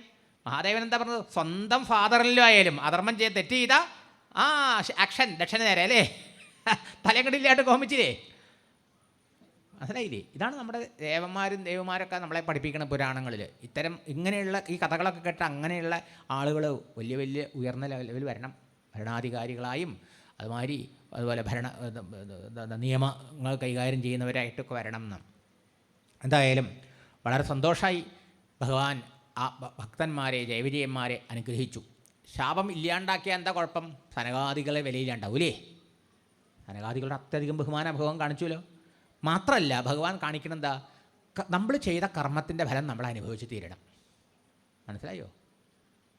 അപ്പോൾ നമ്മൾ പാപം ചെയ്ത് നമ്മൾ ദുഃഖവും ദുരിതവും കഥനത്തിൻ്റെ കണ്ണീര് കുടിക്കുമ്പോഴേ നമ്മുടെ മനസ്സ് ശുദ്ധമാവുള്ളൂ. അപ്പോഴേ പൂർണ്ണമായി ഈശ്വരനെ ശരണാഗതി അറിയുള്ളൂ. മനസ്സിലായില്ലേ? അതുകൊണ്ട് ജയവിജയന്മാരോട് പറഞ്ഞു, നിങ്ങൾക്ക് ഈ പാപത്തിൻ്റെ ശക്തി വേഗം അനുഭവിച്ച് എൻ്റെ ലോകത്ത് വരണമെന്നുണ്ടെങ്കിൽ അതിനൊരു വഴിയുണ്ട്. എന്താ അത്? സംരംഭയോഗേന ഭവൈസ്ത്രിഭിർമാം. സംരംഭയോഗം എന്നൊരു യോഗം. അതെന്താ? വിദ്വേഷഭക്തി എന്നതിന് പേര്. പുറത്തേക്ക് കടുത്ത വിദ്വേഷം, പുറത്തേക്ക് പറഞ്ഞതൊക്കെ പൊളിച്ച് തെറിയായിരിക്കും, പക്ഷെ അകത്തെന്താ? നിരന്തര ഹരിസ്മരണ. ഭക്തി എന്ന് പറഞ്ഞാൽ എന്താന്നാ ഭാഗവതം നമ്മളെ പഠിപ്പിക്കുന്നത്? ഭക്തി എന്ന് പറഞ്ഞാൽ നമ്മുടെ മനസ്സിലെ വിചാരങ്ങൾ മുറിവില്ലാതെ, മഹാദേവന് ധാര കോരണം കണ്ടിട്ടുണ്ട് നിങ്ങൾ? ധാരയ്ക്ക് ചീട്ടുമൊക്കെ പോരാ, കാണണം. ആ ധാരക്കടാരത്തിൽ വെള്ളം ഒരു 100 വണ്ണത്തിലാണ്, അതിലൂടെ ഇങ്ങനെ ഭഗവാന്റെ ശിരസിലേക്ക് മുറിയാതെ വീഴുക. ഇതുപോലെ നമ്മുടെ ചിന്തകൾ ഹൃദയേശ്വരനിലേക്ക് മുറിയാതെ പ്രവഹിക്കണേൻ്റെ പേരാ ഭക്തി. ആ ആന്തരികമായ മനസ്സിൻ്റെ നിരന്തരമായ ഭഗവത് സ്മരണം ഉണ്ടാകാൻ വേണ്ടിയിട്ടാണ് ചടങ്ങുകളൊക്കെ. മനസ്സിലാവുണ്ടോ? ചടങ്ങല്ല ഭക്തി. രാമായണത്തിൽ പറയും, ക്ഷേത്രോപവാസം യാഗം യജ്ഞം ആദി അഖില കർമ്മങ്ങളാൽ കണ്ടുകിട്ടുകയില്ലേ ഒരിക്കലും എന്നെ അല്ലേ? ഭക്തി ഒഴിഞ്ഞ് ഒരു നാളും ഭക്തി കൊണ്ടല്ലാതെ കിട്ടില്ല. അപ്പോൾ ഇതൊന്നും ഭക്തി അല്ലാന്ന് പറക്കല്ലേ? ഇതൊക്കെ ചടങ്ങുകളാണ്, കർമ്മങ്ങളാണ്. പലപ്പോഴും നമ്മൾ ഈ ചടങ്ങുകളിൽ കുടുങ്ങി പോവുക, ഇതെന്തിനു വേണ്ടിയെന്ന് പറഞ്ഞു പോവുക. ശരിയല്ലേ? പ്രേമപൂർവം തൻ്റെ ഹൃദയേശ്വരൻ നിരന്തരം സ്മരിക്കാറാവലാണ് ഭക്തി. അന്യചിന്തകൾ വിഷയചിന്തകൾ കയറി വരുന്ന സമയത്ത് സങ്കടം തോന്നണം നമുക്ക്, ദുഃഖം തോന്നണം നമുക്ക്. ഇതാണ് ഇവിടെ പറഞ്ഞു, നിങ്ങൾക്ക് ആ ഭക്തി ഉണ്ടാവട്ടെ, പക്ഷേ പുറത്തേക്ക് വിദ്വേഷമായിരിക്കും, പക്ഷെ അകത്തോ നിരന്തരമായ എൻ്റെ സ്മരണ. അത് മാത്രമല്ല, നമ്മൾ സ്നേഹിക്കുന്ന ഒരാളെ ഓർമ്മിക്കണേക്കാളും തീവ്രത നമുക്ക് ദേഷ്യമുള്ള ആളെ കാണുമ്പോൾ അവരെ ചിന്ത വരുമ്പോഴാണ് അല്ലേ? അപ്പോൾ നിങ്ങൾക്ക് വേഗത്തിൽ ആ വാസന ക്ഷയിച്ചു തരണം. നോക്കണം, ഇവരുടെ ദുർവാസനയാണ് ഇവർക്കിപ്പോൾ ഇങ്ങനെ വരാൻ കാരണം, അധപ്പതിക്കാൻ കാരണം അല്ലേ, അസുരാവാൻ പോകാൻ കാരണം. പക്ഷെ അത് വേഗം ക്ഷയിക്കണമെങ്കിൽ തീവ്രമായ സ്മരണ വേണം അല്ലേ? തീവ്രവാദികളെന്നിപ്പോൾ കേൾക്കണില്ലേ നിങ്ങൾ? തീവ്രത പേടിയുണ്ട് നമുക്കല്ലേ? ഇതുമാതിരി ആ തീവ്രത ഭഗവാനിൽ വേണം, ഭഗവാന്റെ സ്മരണയിൽ ഉണ്ടാവണം. അതുകൊണ്ട് വിദ്വേഷഭാവത്തിൽ 3 ജന്മം നിങ്ങൾ നിരന്തരം എന്നെ സ്മരിച്ച് ഈ വാസനകളിൽ നിന്ന് മുക്തനാകുമ്പോൾ നിങ്ങൾക്ക് തിരിച്ച് എൻ്റെ ഈ വൈകുണ്ഠത്തിൽ വരാൻ ഇടയാകട്ടെ എന്ന് ഭഗവാൻ അനുഗ്രഹിച്ചു. നമുക്കത് വളരെ ശ്രദ്ധിക്കേണ്ടതാണ്. വാസ്തവത്തിൽ എന്തുകൊണ്ടാണ് സനകാദികളെ ഇവർക്ക് ഇത്ര മഹാന്മാരെ തടയാൻ തോന്നിയത്? ഭേദബുദ്ധിയാണ് ഇതിന് കാരണം. ഭാഗവതം നമ്മളെ ആദ്യന്തം പഠിപ്പിക്കണം എന്താ? അഭേദദർശനം, അഭേദബുദ്ധി. വസ്തു അദ്വിതീയം തന്നിഷ്ടം. വസ്തു പലതില്ല ഇവിടെ പലതുണ്ട് സൃഷ്ടിയിൽ, പക്ഷേ വസ്തു അദ്വിതീയം. അദ്വിതീയം വെച്ചാൽ രണ്ടില്ലാത്ത ഒന്നാണ് അതിനർത്ഥം. നോൺ ഡുവൽ എന്നാണ് അതിന് പറയുക. രണ്ടില്ല, ഒന്നാണ് പലതായി കാണപ്പെടുന്നത്. നാനാത്വമല്ല സത്യം, ഏകത്വമാണ് സത്യം. വസ്തു ഒന്നേ ഉള്ളൂ, അതിൽ നിഷ്ഠ കിട്ടലാണ്. തന്നിഷ്ഠം കൈവല്യ ഏകപ്രയോജനം. കൈവല്യം ച കേവലസ്യ ഭാവം. ഒരേ ഒരു സത്യമുള്ളൂ. ഏതാ? സർവം ഭഗവന്മയം, സർവം വിഷ്ണുമയം, സർവം വാസുദേവ സർവമിതി ഈശാവാസിമിതം സർവം. ഈ അഭേദത്തെയാണ് നമ്മുടെ ശാസ്ത്രങ്ങൾ മുഴുവൻ പറയണത്. ഭാഗവതം തന്നെയാണ് പറയണത്. ദക്ഷൻ എന്തുകൊണ്ടാണ് തല പോകാനിട വന്നത്? ഭേദബുദ്ധി വന്നു വീണ്ടും. ആരിലെ? ത്രിമൂർത്തികളിൽ. ശരിയല്ലേ? നമുക്കിതുണ്ടാവാൻ പാടില്ല എന്ന് കാണിക്കുക. ഭേദബുദ്ധി വന്നാൽ പിന്നെന്തായി? കാമായി, ക്രോധായി, ലോഭായി, മത്സരങ്ങളായി, ഇതൊക്കെ വരികയായി. ശരിയോ? അതുകൊണ്ട് അഭേദ ബുദ്ധി നിലനിൽക്കേണ്ട വൈകുണ്ഠത്തിൽ ഇവർക്ക് ഭേദബുദ്ധി വന്നു. അതുകൊണ്ട് ഇവരെ തടയാനിട വന്നു. അതുകൊണ്ടോ വൈകുണ്ഠത്തിൽ സ്ഥിരവാസമില്ലാതെ അവർക്ക് കീഴ്പോട്ട് അധപ്പതിക്കേണ്ടി വന്നു. എത്രയെത്ര ആൾക്കാരാ ഇങ്ങനെ അധപ്പതിച്ചത്? ശരിയല്ലേ? നളകൂപര മണിഗ്രീവന്മാർ ഭാഗവതം നമ്മളെ പഠിപ്പിക്കണു. കുബേരൻ്റെ ഭക്തൻ്റെ മക്കൾ. പക്ഷേ അവരതിനെ ദുരുപയോഗം ചെയ്തപ്പോൾ എന്തായി? അവർക്ക് മരങ്ങളായി വരേണ്ടി വന്നു അല്ലേ? നകുഷൻ ദേവേന്ദ്ര പദവിയിലെത്തി, അവിടെ നിന്ന് പെരുമ്പാമ്പാവേണ്ടി വന്നു അല്ലേ? എത്രയെത്ര കഥകൾ നമ്മുടെ മുമ്പിൽ പറഞ്ഞു നിൽക്കണു. അപ്പം എന്താ? സർവാനർത്ഥകരമാണ് ഭേദഭാവന. ഭേദഭാവന രാഗദ്വേഷങ്ങൾക്കും മതമത്സരങ്ങൾക്കൊക്കെ ഇടയാക്കി തീർക്കും. അഭേദ ഭാവനയാണ് ഉണ്ടാവേണ്ടത് എന്ന് ഭാഗവതം ഓർമ്മിപ്പിക്കുക. ഓരോന്നിലും ഭഗവാനെ ദർശിക്കണം എന്ന്.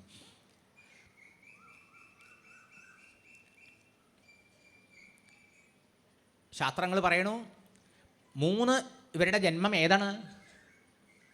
ഈ 3 ജന്മം ഭേദബുദ്ധിയുടെ ഫലമായിട്ടുണ്ടാവുന്ന കാമവും ക്രോധവും ലോഭവും മാത്രമേ. ഭഗവത്ഗീതയിൽ ഈ കൃഷ്ണഭഗവാൻ ഗുരുവായൂരപ്പൻ തന്നെ പറയുന്നുണ്ട്, ത്രിവിധം നരകസ്യേദം ദ്വാരം നാശനമാത്മനഃ. തൻ്റെ നാശത്തിന് കാരണമാക്കുന്ന 3 നരകവാതിലുണ്ട് അത്രേ. സ്വർഗത്തിലേക്ക് വാതിൽ ഒരെണ്ണം മതി. കാരണം പുണ്യം ചെയ്തവരല്ലേ അവിടെ പോവുള്ളൂ. ആൾക്കാർക്ക് പുണ്യം ചെയ്യാൻ മടിയാ. പുണ്യസ്യ ഫലം ഇച്ഛന്തി എന്നാൽ പുണ്യം കുറുവന്തി മാനവ. പുണ്യത്തിൻ്റെ ഫലം എല്ലാവർക്കും വേണം. എന്താ പുണ്യത്തിൻ്റെ ഫലം? സുഖം. പക്ഷേ എല്ലാവർക്കും സുഖം വേണം. പുണ്യം ചെയ്താലേ സുഖം കിട്ടുക. പക്ഷേ പുണ്യന്നെ കുറുവന്തി. സുഖം വേണമെന്ന് ആഗ്രഹമുണ്ട്, പുണ്യത്തിൻ്റെ ഫലം. പക്ഷേ പുണ്യം ചെയ്യാൻ താല്പര്യമില്ല. എന്താ പുണ്യം? പരോപകാര പുണ്യായ. പരോപകാര പ്രവർത്തികൾ ചെയ്താലല്ലേ പുണ്യമാവുള്ളൂ, അപ്പോഴല്ലേ സുഖം കിട്ടുക. പക്ഷെ അത് ചെയ്യാൻ തയ്യാറില്ല. പരപീഡനം ചെയ്യാൻ തയ്യാറാണ് താനും അല്ലേ? എത്ര ക്ഷമിച്ചും പാപം ചെയ്യുന്നു. പാപസ്യ ഫലം ന ഇച്ഛന്തി. പാപത്തിൻ്റെ ഫലമാണ് ദുഃഖം. അത് ആരും ഇച്ഛിക്കണില്ല. പക്ഷേ പാപം കുറുവന്തി പ്രയത്നത. കഷ്ടപ്പെട്ടും പാപം ചെയ്യാൻ തുടങ്ങുന്ന ആൾക്കാർ അല്ലേ? ഇത് വിരോധാഭാസമല്ലേ? അപ്പോൾ ഇതാണ് ഫലം. അതുകൊണ്ട് എന്താണ് നരകത്തിലേക്ക് 3 വാതിലുണ്ടാവാൻ കാരണം? പാപം ചെയ്യുന്നവർ ജാസ്തി. അതുകൊണ്ട് ത്രിവിധം നരകസ്യേതം ദ്വാരം. നരകത്തിൻ്റെ ഇതിലേക്കുള്ള 3 ഗേറ്റ് വേ ഓഫ് നരകം. അതാ കാമക്രോധസ്തഥാ ലോഭഃ തസ്മാത് ഏതത്രയം ത്യജേത്. കൃഷ്ണഭഗവാൻ പറയാ ഗീതയിൽ. അതുകൊണ്ട് ഈ 3 എണ്ണത്തിനെ അതിവർത്തിക്കണം, ജയിക്കണം. ഇല്ലെങ്കിൽ നരകമാണ് ജീവിതം ആവുക, ദുഃഖാണ് ആവുക എന്നർത്ഥം. ഇതാണ് ഇവരുടെ 3 ജന്മം. മനസ്സിലായോ? കൈലാസത്തിലെത്തിയ ചിത്രകേതു മഹാദേവനെ കണ്ട് എല്ലാവരും വീണ് സ്തുതിച്ച് നമസ്കരിക്കുമ്പോൾ, ഓ അതെ ഭഗവാൻ എന്താ പറഞ്ഞത് ഈ പെരുന്തട്ടപ്പനെ? കണ്ടില്ലേ? യോഗഗുരു അത്രേ, വലിയ ഉപദേഷ്ടാവ് അത്രേ. നാണല്ലോ ഇങ്ങനെയൊക്കെ പറഞ്ഞില്ലേ? അപ്പോൾ അറുപതി കൊടുത്തു. ഓ ഇങ്ങനെയുള്ളവർക്ക് ഇവിടെ വരാനും ഞങ്ങളെ കാണാനും പാടില്ലല്ലോ. ഓ ആസുരീം യാനും ദുർമതേ, ദുർബുദ്ധിയായ നീ ഇവിടെ വരാൻ പറ്റില്ല, ഇവിടെ ഇരിക്കാൻ പറ്റില്ല. അപ്പോൾ അസുരയോനിപ്പോ വൃത്രാസുരനായി ഇല്ലേ? ഇതൊക്കെ നമ്മുടെ കഥയാണ്. ഈ പതനം നമ്മുടെ ഓരോരുത്തരെയാണ് നമ്മൾ ഓർക്കണം. പുരാണം കഥട്ട് നമുക്കൊക്കെ എന്താ പറ്റണേന്ന് വെച്ചാൽ നമ്മൾ ഈ പുരാണം ഒക്കെ പറഞ്ഞ കഥ. ഈ പുരാണം എന്ന വാക്കിനർത്ഥം പുരാ അഭിനവം എന്നാണ്. എവർ ഫ്രഷ്, പുതുമ നഷ്ടപ്പെടാത്തത്. അത് മനസ്സിലായില്ലേ? കാലത്തിന് അതീതമാണെന്നർത്ഥം. കാലത്തിന് ദേശവും അതീതമായ ഭഗവാന്റെ മഹിമകളാണ്. അത് കാലദേശ അധിവർത്തിയായി നിലനിൽക്കുക. ഇതിന് മുഴുവൻ നമ്മുടെ നിത്യജീവിതവുമായി ബന്ധമുണ്ടതിനും. അങ്ങനെ നമ്മൾ ചിന്തിക്കാത്തതുകൊണ്ടാണ് നമുക്ക് എത്ര വശം കേട്ടതായി കഥ അല്ലേ? പക്ഷേ കഥ കേട്ടു, കഥ നമുക്കറിയും. പക്ഷേ നമ്മളിൽ ഈ സ്വഭാവം മാറിയിട്ടുണ്ടോ? നമ്മളിൽ അതിൻ്റെ എഫക്റ്റ് ഉണ്ടായിട്ടുണ്ടോ? പരിവർത്തനം ഉണ്ടായിട്ടുണ്ടോ? നമ്മുടെ ഭേദബുദ്ധി പോയിട്ടുണ്ടോ? നമുക്ക് പിന്നെയും സ്വന്തം മഹാത്മാക്കളോട് ആദരവ് തോന്നുന്നുണ്ടോ? നമ്മൾ പരസ്യമായോ രഹസ്യമായോ കുറ്റപ്പെടുത്തോ അല്ലെങ്കിൽ അവരെ ദോഷം പറയോ അല്ലെങ്കിൽ അവഹേളിക്കുകയോ ചെയ്യുന്നുണ്ടോ? പോയി ഇവർ ചെയ്ത് അതേ ചെയ്തു അല്ലേ? പിന്നെ ജയവിജയൻ എന്താ? അതിന് വേറൊരർത്ഥം എന്താ? അതൊക്കെ നമ്മുടെ ജീവിതത്തിലുള്ളതാ. ജയൻ വെച്ചാൽ ഇന്ദ്രിയജയം, വിജയൻ വെച്ചാൽ മനോജയം. ഇന്ദ്രിയജയവും മനോജയവും പരിപൂർണമായി കൈവന്നരാക്കേ വൈകുണ്ഠത്തിൽ ഭഗവാന്റെ ലോകത്തിലെത്താൻ പറ്റുള്ളൂ. അത് കൈവന്നു, പക്ഷേ അതിൽ അഹങ്കാരം വന്നു, അഭിമാനം വന്നു. നമുക്ക് സദ്ഗുണങ്ങളുണ്ടാവാം, സദ്ഗുണങ്ങളിൽ അഭിമാനം വന്ന അത് ദുർഗുണ. അഹങ്കാരം ഏറ്റവും വലിയ ദുർഗുണ. അഹങ്കാരം, ബലം, ദർപ്പം, കാമം, ക്രോധം ച സംശ്രിത എന്നാണ് ആസുര സമ്പത്തിനെക്കുറിച്ച് 16 അധ്യായത്തിൽ പറയുമ്പോൾ ആസുര ഗുണം തുടങ്ങുന്നത് അതിൻ്റെ നേതാവ് അഹങ്കാര. മനസ്സിലായില്ലേ? ഈ പറഞ്ഞതൊക്കെ അസുര സ്വഭാവങ്ങളാണ്. അപ്പം എങ്ങനെ ശരിയാവും? അവർക്ക് അവിടെ ഇരിക്കാൻ പറ്റുമോ? ഇനി അസുരത്വം എന്ന് പറയുന്നത് എന്താണ്? ബഹിർമുഖതയാണ് അസുരത്വം. മനസ്സിലായോ? അസുഷു രമന്തെ ഇരി അസുര എന്നാണ്. അസുക്കളിൽ രമിക്കുന്നവനാണ് അസുരൻ എന്ന് പറഞ്ഞത്. അസുച്ചാൽ പ്രാണൻ, പ്രാണൻ്റെ സഹായം കൊണ്ട് പ്രവർത്തിക്കുന്ന ഇന്ദ്രിയങ്ങൾ. അപ്പോൾ ഇന്ദ്രിയ വിഷയങ്ങളിൽ സുഖം തേടി അലയുന്നവരെയാണ് എന്ത് പറയണേ? അസുരന്മാരെന്ന്. ഇന്ദ്രിയാരാമന്മാർ. നമ്മുടെ അധ്യാത്മശാസ്ത്രത്തിൽ 2 പേരുണ്ട്, 2 കൂട്ടരുണ്ട്. ഒന്ന് ആത്മാരാമന്മാർ, ആത്മാവിൽ ആനന്ദിക്കുന്നവർ, ഗുരുവായൂരപ്പനിൽ ആനന്ദിക്കുന്നവർ. മറ്റൊരു കൂട്ടരോ ഇന്ദ്രിയാരാമന്മാർ, ഇന്ദ്രിയ വിഷയങ്ങൾ രമിക്കുന്നവർ. പൃഥുവിൻ്റെ കഥയിൽ സനകാദികൾ ഇതുമാതിരി അനുഗ്രഹിക്കാൻ വരുന്നുണ്ട്. പറയാ ഭവത്സു കുശലപ്രശ്ന ആത്മാരാമേഷു ന ഇഷ്യതേ. ആത്മാരാമന്മാരാ നിങ്ങൾ. നിങ്ങളോട് കണ്ട സുഖമുണ്ടോ, എങ്ങനെയിരിക്കുന്നു ചോദിക്കേണ്ട ആവശ്യമില്ല. അത്രേ വെറുതെയാ. കാരണം അവരെപ്പോഴും ആനന്ദമല്ലേ. എന്നാൽ നമ്മളൊക്കെ ഇന്ദ്രിയാരാമന്മാരാ, നമ്മളോട് ചോദിച്ചിട്ടും കാര്യമില്ല. കാരണം ദുഃഖം ഇല്ലാണ്ടിരിക്കില്ലേ, ദുഃഖം ഒഴിയില്ല. പക്ഷേ ഇന്ദ്രിയാരാമന്മാർക്ക് എപ്പോഴും ദുഃഖം ഉണ്ടാവും, ആത്മാരാമന്മാർക്ക് ദുഃഖം ഒരിക്കലും ഉണ്ടാവില്ല. എന്തൊരു രസം ആലോചിച്ച് നോക്കൂ ആ വാക്കുകളൊക്കെ അല്ലേ. അപ്പോൾ ഇന്ദ്രിയാരാമന്മാരെയാണ് അസുരൻ എന്ന് പറഞ്ഞത് അർത്ഥം. അവരെ മനസ്സ് ബഹിർമുഖമാണ്.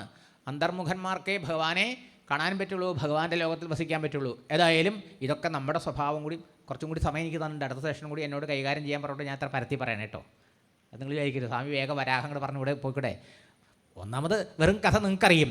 ഈ കഥയുടെ അപ്ലിക്കേഷൻ നമ്മുടെ ലൈഫുമായി ബന്ധപ്പെടുത്തുമ്പോഴല്ലേ നമുക്കത് പ്രയോജനമാവുക. പിന്നെ കുറച്ചും കൂടി സമയം നാരായണസ്വാമി അനുവദിച്ച് തന്നിട്ടുണ്ട്. അതുകൊണ്ട് ധൈര്യമായിട്ട് പറയണേ. മാത്രമല്ല ഇതൊക്കെ ശരിയെന്ന് നിങ്ങൾക്ക് തോന്നണില്ലേ? ശരിയല്ലേ? നമ്മുടെ ഓരോരുത്തരുടെ ഉള്ളിൽ സംഭവിക്കുന്ന കാര്യമല്ലേ. എന്തായാലും ജയവിജയന്മാർ ഭഗവാനെ കാരുണ്യ ദൃഷ്ടിയോട് വിഷമിച്ചു നോക്കിയപ്പോൾ ഭഗവാൻ കാരുണ്യം ഉണ്ടായി.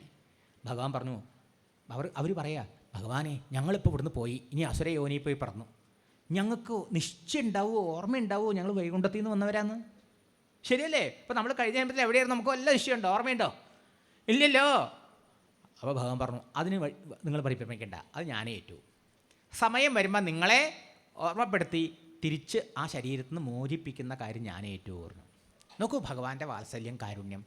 ഭഗവാന് എത്രയായാലും നമ്മുടെ അമ്മയെക്കാളും അച്ഛനേക്കാളും ഒക്കെ കാരുണ്യമാണ്. ഭക്തൻ എത്രയൊക്കെ അപരാധം തെറ്റ് ചെയ്താലും അതൊക്കെ ഭഗവാൻ പറക്കും പൊറുക്കും. ഭക്തന് 3 ജന്മമാണ്. ആ 3 ജന്മം ഭക്തൻ വിദ്വേഷ ഭക്തിയോടുകൂടി എടുക്കുന്ന സമയത്ത് അവരെ ഉദ്ധരിക്കാൻ ഭഗവാന്റെ കൃപ നോക്കൂ. ഭഗവാൻ 4 ജന്മം എടുത്തു. ഇത് കൃപയല്ലേ? നോക്കൂ 3 ജന്മേ ഭക്തന്മാർക്ക് വേണ്ടി വന്നുള്ളൂ. പക്ഷേ ഭഗവാൻ 4 ജന്മം. ഭഗവാന്റെ ജന്മം നമ്മുടെ മാതിരിയല്ല, അവതാരമാണ് അല്ലേ. അതുകൊണ്ട് കഷ്ടമില്ല അല്ലേ. ആദ്യം ഹിരണ്യാക്ഷനും ഹിരണ്യകശിപുവായി വന്നു.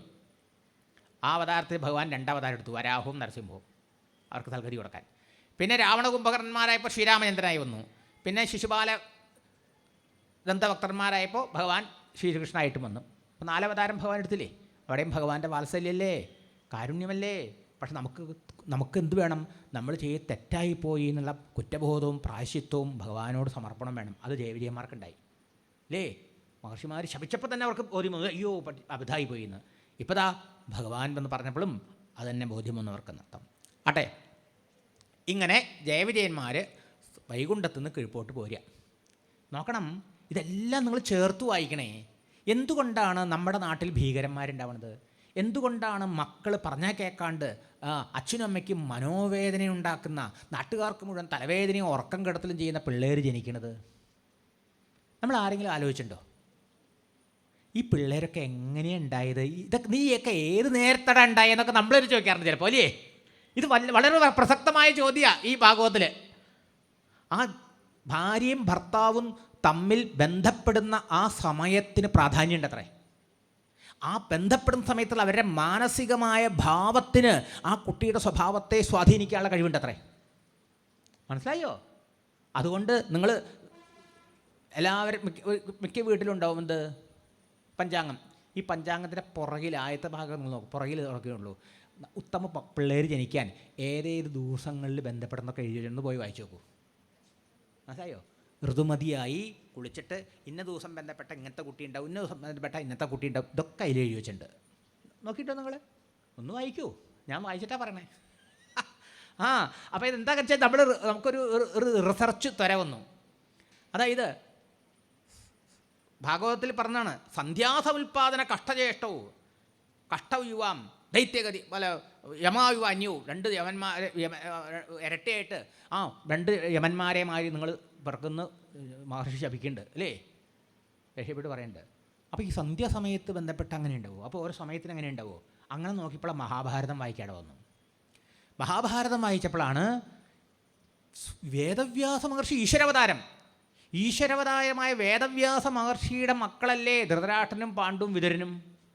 എന്തേ ധൃതരാഷ്ട്രൻ അന്ധനായും പാണ്ഡു വെള്ളപ്പാണ്ട് പിടിച്ചവനായും വിതുരൻ അടിച്ചലിക്കാരുടെ മകനായിട്ടാണ് പറഞ്ഞത്. ഇത്ര വലിയ മഹാത്മാവായും തീർന്നത് ഭഗവാന്റെ കണ്ണിലുണ്ണിയായി. കൃഷ്ണ ഭഗവാൻ ഹസ്തനാപുരത്തിൽ പോയി കഴിഞ്ഞാൽ കൊട്ടാരത്തിൽ ദുര്യോധൻ്റെ സൽക്കാരമല്ല സ്വീകരിക്കുക, വിതുരൻ്റെ ഗൃഹത്തിലാണ് താമസിക്കുക. അത്രയും ഭഗവാൻ അവിടെ താമസാക്കണമെങ്കിൽ, അവിടെ പോയി താമസിക്കണമെങ്കിൽ ആ വിതുരൻ്റെയും വിതുരപത്നിയുടെയും മഹത്വം നിങ്ങൾ ആലോചിച്ച് നോക്കൂ. വേറെ ആർക്കും ഇല്ലാത്ത മഹിമ എങ്ങനെ ഉണ്ടായി? ഒരേ ബീജത്തിനുണ്ടായതല്ലേ? ചിന്തിച്ചു നോക്കൂ. അപ്പോഴാണ് നിങ്ങൾ മഹാഭാരതം വായിക്കണേ, നമ്മൾ ഇങ്ങനെയാണ് ഓരോന്നും നമ്മൾ പഠിക്കാൻ പ്രചോദനം ഉണ്ടാവുക. അപ്പോൾ പറയാണ്, വിചിത്രവീരനും ചിത്രാംഗതനും മരിച്ചു, അംബികയും അംബാലികയും വിധവയായി. നീ അന്യം നിന്ന് പോകും വംശം. സത്യവതി പറഞ്ഞു ഭീഷ്മരോട്, ജ്യേഷ്ഠനല്ലേ നീ അവരെ വിവാഹം കഴിച്ച് അവരിൽ സന്തതി ഉൽപ്പാദിപ്പിക്കൂ. അയ്യോ, അദ്ദേഹം വാക്കിൽ പിടിച്ചു നിന്നു അല്ലേ, പറ്റില്ല. അതുകൊണ്ട് മഹാന്മാരായ ആളെ പണ്ട് കഥയൊക്കെ പറഞ്ഞു കൊടുത്തു. പണ്ട് ക്ഷത്രിയ വംശത്തിൽ പുരുഷന്മാരൊക്കെ ഇല്ലാണ്ട് 21 വട്ടം പരശുരാമൻ ക്ഷത്രിയന്മാരെയൊക്കെ കൊന്നപ്പോൾ ആ വംശം അന്യം നിന്നു. അപ്പോൾ എന്ത് ഉത്തമ ബ്രാഹ്മണരെ സമീപിച്ചിട്ട് അവർ സന്തതിയെ സമ്പാദിച്ചു എന്ന്. അങ്ങനെ എന്തെങ്കിലും ചെയ്യാമെന്ന് പറഞ്ഞു. അപ്പോഴാണ് സത്യവതി ചോദിക്കണം, അങ്ങനെയാണെങ്കിൽ എൻ്റെ വിവാഹത്തിന് മുമ്പ് എനിക്ക് ഇങ്ങനെ പരാശര മഹർഷിയിൽ നിന്നൊരു ഉണ്ണി ഉണ്ടായിട്ടുണ്ട്, മഹാനാണ്, യോഗ്യനാണ്, അവൻ എപ്പോൾ വേണമെങ്കിൽ വരാമെന്ന് പറഞ്ഞ് പോയിട്ടുണ്ട് വേദവ്യാസൻ എന്ന് കേട്ടപ്പോൾ ഭീഷ്മർക്ക് അത്യധികം ബഹുമാനമുള്ള ആളല്ലേ, തീർച്ചയായിട്ടും എന്നാൽ അദ്ദേഹത്തോട് പ്രാർത്ഥിക്കുമെന്ന്. അദ്ദേഹനെ പ്രാർത്ഥിച്ചു, അവിടെ പ്രത്യക്ഷമായി. എന്നിട്ട് പറഞ്ഞു, ഉണ്ണി എന്താണ്? ഇതാണ് വിഷയം, വംശം അന്യം നിന്ന് പോകാണ്ടിരിക്കണം. പക്ഷേ അപ്പോൾ വ്യാസമഹർഷി പറയുന്നുണ്ട്, അമ്മയുടെ ആഗ്രഹമായതുകൊണ്ട് ഞാനൊരു സന്യാസിയാണ്, ചെയ്യാൻ പാടില്ല, എങ്കിലും യോഗിയാണ് ചെയ്യാം. പക്ഷേ എനിക്ക് കുറച്ച് സാവകാശം തരണം. മനസ്സുകൊണ്ട് ഈ കന്യകമാർ ഈ വംശം നിലനിൽക്കാനൊരു സന്തതി ഉണ്ടാവണം, അത് എന്നിൽ നിന്ന് സ്വീകരിക്കാൻ അവർ മാനസികമായി തയ്യാറാവണം, എന്നെ അംഗീകരിക്കണം. അവരെ മനസ്സാ തയ്യാറാക്കണ്ടേ. അമ്മ മഹാറാണിക്ക് സത്യവതി അമ്മയ്ക്ക് തിരക്കായി, അത് പറ്റില്ല, വേഗം വേണം. അങ്ങനെ അമ്പിയോടും അമ്പാലിയോടും പോയി പുറത്ത് തയ്യാറായിരിക്കൂ വ്യാസമഹർഷി വരുന്നത് അല്ലേ. വാസ്തവത്തിൽ അവർ ശപിച്ചുകൊണ്ടാണ് അതിന് പ്രേരിതരായത്, അവർ താല്പര്യമില്ലായിരുന്നു. അതുകൊണ്ട് ആ കുട്ടികളെ അത് വംശം നിലനിൽക്കാൻ വേണ്ടി ഉണ്ടായതാ, വംശം നശിക്കാനല്ലേ അവരെ കൊണ്ട് കാരണമായത്. ഇതെന്താ അങ്ങനെ കാരണം? ഇതിൻ്റെ പുറകിൽ മനഃശാസ്ത്രം നോക്കൂ നിങ്ങൾ. അപ്പം നമ്മുടെ പുരാണ ഇതിഹാസങ്ങളിൽ വെറും സ്റ്റോറി മാത്രമല്ല ഉള്ളത്, പിന്നെയോ മനഃശാസ്ത്രം ഉണ്ട്, നത്തം എല്ലാ വിഷയങ്ങളുണ്ടായില്ല. അദ്ദേഹത്തിൻ്റെ അപ്പം പറഞ്ഞു, അങ്ങനെയാണെങ്കിൽ അവരെന്നെ സഹിക്കാൻ തയ്യാറാവണം. വേദവ്യാസ മഹർഷി സ്വന്തം കുടുംബചരിത്രം എഴുതിയിൽ അദ്ദേഹത്തിന് ഞാൻ സുന്ദരനായിരുന്നു, എന്നെ കണ്ടു കഴിഞ്ഞാൽ എൻ്റെ അടുത്ത് വന്നു കഴിഞ്ഞാൽ കർപ്പൂരഗന്ധം ഉണ്ടായിരുന്നു എന്നൊക്കെ പറഞ്ഞുകൂടായിരുന്നു. അദ്ദേഹം പറയാം, വൃത്തികെട്ട രൂപത്തിൽ ദുർഗന്ധം വമിക്കുന്ന ഒരു ശരീരമായിരുന്നു അദ്ദേഹൻ്റെ എന്ന്. അങ്ങനെയാണ് അത്ര പോയത്. വ്യാസനെ എഴുതി വെച്ചുക, വ്യാസൻ അങ്ങനെ തന്നെ കുറിച്ച് മോശമാക്കേണ്ട വല്ല കാര്യം നമ്മൾ എഴുതും, നമ്മുടെ പുസ്തകം എഴുതുമ്പോൾ. അപ്പം അദ്ദേഹത്തിൻ്റെ മഹത്വം ആലോചിച്ച് നോക്കൂ. അപ്പോഴാണ് അയ്യോ ഇത് ഈ രൂപം വിഷം കണ്ടിട്ട് ആകപ്പാടെ കണ്ണ് ഇറുകി അടച്ചു. അങ്ങനെയാണ്. അപ്പം അമ്മ മഹാറാണി പുറത്ത് കാവൽ നിൽക്കുക, വ്യാസൻ പുറത്ത് പോയി പുറത്തേക്ക് വരലും കഴിഞ്ഞു. അവർക്ക് നമ്മളെ മാതിരി ബന്ധപ്പെടലൊന്നും വേണ്ടല്ലോ, സങ്കല്പമല്ലേ വേണ്ടു. എന്തായാലും അമ്മ ചോദിച്ചു, എങ്ങനെ ഉണ്ടാവും? 10,000 ആനയുടെ ശക്തി ഉണ്ടാവും, പക്ഷേ കുരുടനാവും. കാരണം അവളുടെ മനോഭാവം അങ്ങനെയായിരുന്നു ആ സമയത്ത്. ഇതൊക്കെ മക്കൾക്ക് പറഞ്ഞു കൊടുക്കണേ, വെറുതെ അല്ലത്. എങ്ങനത്തെ പിള്ളേരുണ്ടാവണേ. എൻ്റെ കുട്ടിക്കാലത്തും എൻ്റെ നാട്ടിൽ ഒരു ഇങ്ങനെയുള്ള അങ്ങനത്തെ പിള്ളേരെ കണ്ടിട്ടില്ല. നിങ്ങൾ കണ്ടിട്ടുണ്ട് നിങ്ങളുടെ കുട്ടിക്കാലത്ത്? നമ്മുടെ നാട്ടിലേ ഇല്ല. ഇന്ന് 10 ഓട്ടിസം ബാധിച്ചവരാണെന്ന് പറയണേ. എന്താ അത്?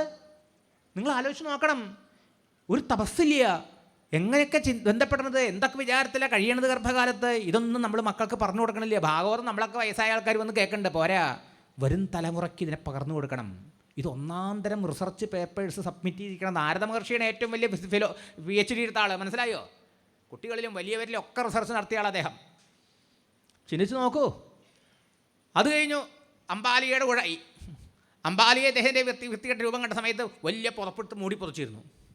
അതുകൊണ്ട് അത്രേ അപ്പോൾ അമ്മ ചോദിച്ചു എങ്ങനെയുണ്ടാവും? കേമനാവും, ബുദ്ധിമാനൊക്കെ ആവും, പക്ഷേ ഒക്കെ കുട്ടം വെള്ളപ്പാണ്ട് ശരീരത്തിൽ. ഒരു പ്രാവശ്യം കൂടി നിർബന്ധിച്ചു അത്രേ വേദവ്യാസ മഹർഷിയെ. എന്നിട്ട് ഇവർ രണ്ടുപേരോടും പോയി പറഞ്ഞു, അംബികയോടും അമ്പാലോടും.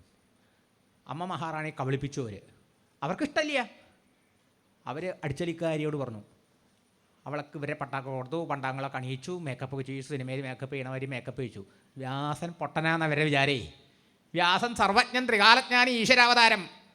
പക്ഷേ അവളുടെ ആ പഠിച്ചലിക്കാരുടെ ഭക്തി നോക്കൂ. സാക്ഷാൽ മഹാത്മാവായ വേദവ്യാസ മഹർഷിയെ ഈശ്വരഭാവത്തിൽ സൽക്കരിച്ചു സേവിച്ചു. അതുകൊണ്ട് അടിച്ചലിക്കാരിക്ക് ആ വ്യാസനോടുണ്ടായ ഭക്തിയും ബഹുമാനവും ആദരവും മഹാറാണിമാർക്കുണ്ടായില്ല. ആ വംശം നിലനിൽക്കാൻ വേണ്ടി അതിൽ ബദാദാനന്ദയിട്ട് ആ 2 മക്കളെ കൊണ്ട് വംശം മുടിഞ്ഞു. ആ വംശം നിലനിൽക്കാൻ മോഹിച്ചതും പ്രാർത്ഥിച്ചതും പണിയെടുത്തതും ഈ വിതുരരാണ്. ആ വിതുരരെ പുറത്താക്കി. അതാണ് നിങ്ങൾ നേരത്തെ കേട്ടത്. എന്നിട്ട് മൈത്രേയായിട്ട് സംസാരിക്കണത് അല്ലേ? ഇതാണ് സ്ഥിതി. എന്തുകൊണ്ട് ഇത്ര മഹാൻ വന്നു? ഭാവം. ഭാര്യ ഭർത്താക്കന്മാർ ബന്ധപ്പെടുമ്പോൾ അവരുടെ മാനസിക ഭാവം വളരെ മുഖ്യം. സമയം മുഖ്യം, ഭാവം മുഖ്യം. പരസ്പരം പ്രേമത്തോടെ, സ്നേഹത്തോടെ, ബഹുമാനത്തോടെ, ആദരവോടെ ഇരുകൂട്ടരും ഭഗവാനോട് പ്രാർത്ഥന ചെയ്ത് തനിക്കും തൻ്റെ വംശത്തിനും കുടുംബത്തിനും നാടിനും നാട്ടാർക്കും നന്മ ചെയ്യുന്ന മഹത് വ്യക്തികളുണ്ടാവണമെന്നുള്ള ഉത്കൃഷ്ടമായ ഉദാത്തമായ ഭാവനയോടുകൂടി ബന്ധപ്പെടണം. ഗർഭകാലം മുഴുവൻ ആ ഭഗവത് ചിന്തയോടുകൂടി സൽക്കർമ്മങ്ങൾ അനുഷ്ഠിച്ചുകൊണ്ടിരിക്കണം. ഇങ്ങനെയാണെങ്കിൽ ഒരു വേണ്ടാത്ത സ്വഭാവമുള്ള കുട്ടികളുണ്ടാവില്ല ഈ സമയത്ത്. ഇതിൻ്റെ കണക്ഷൻ പറയുക.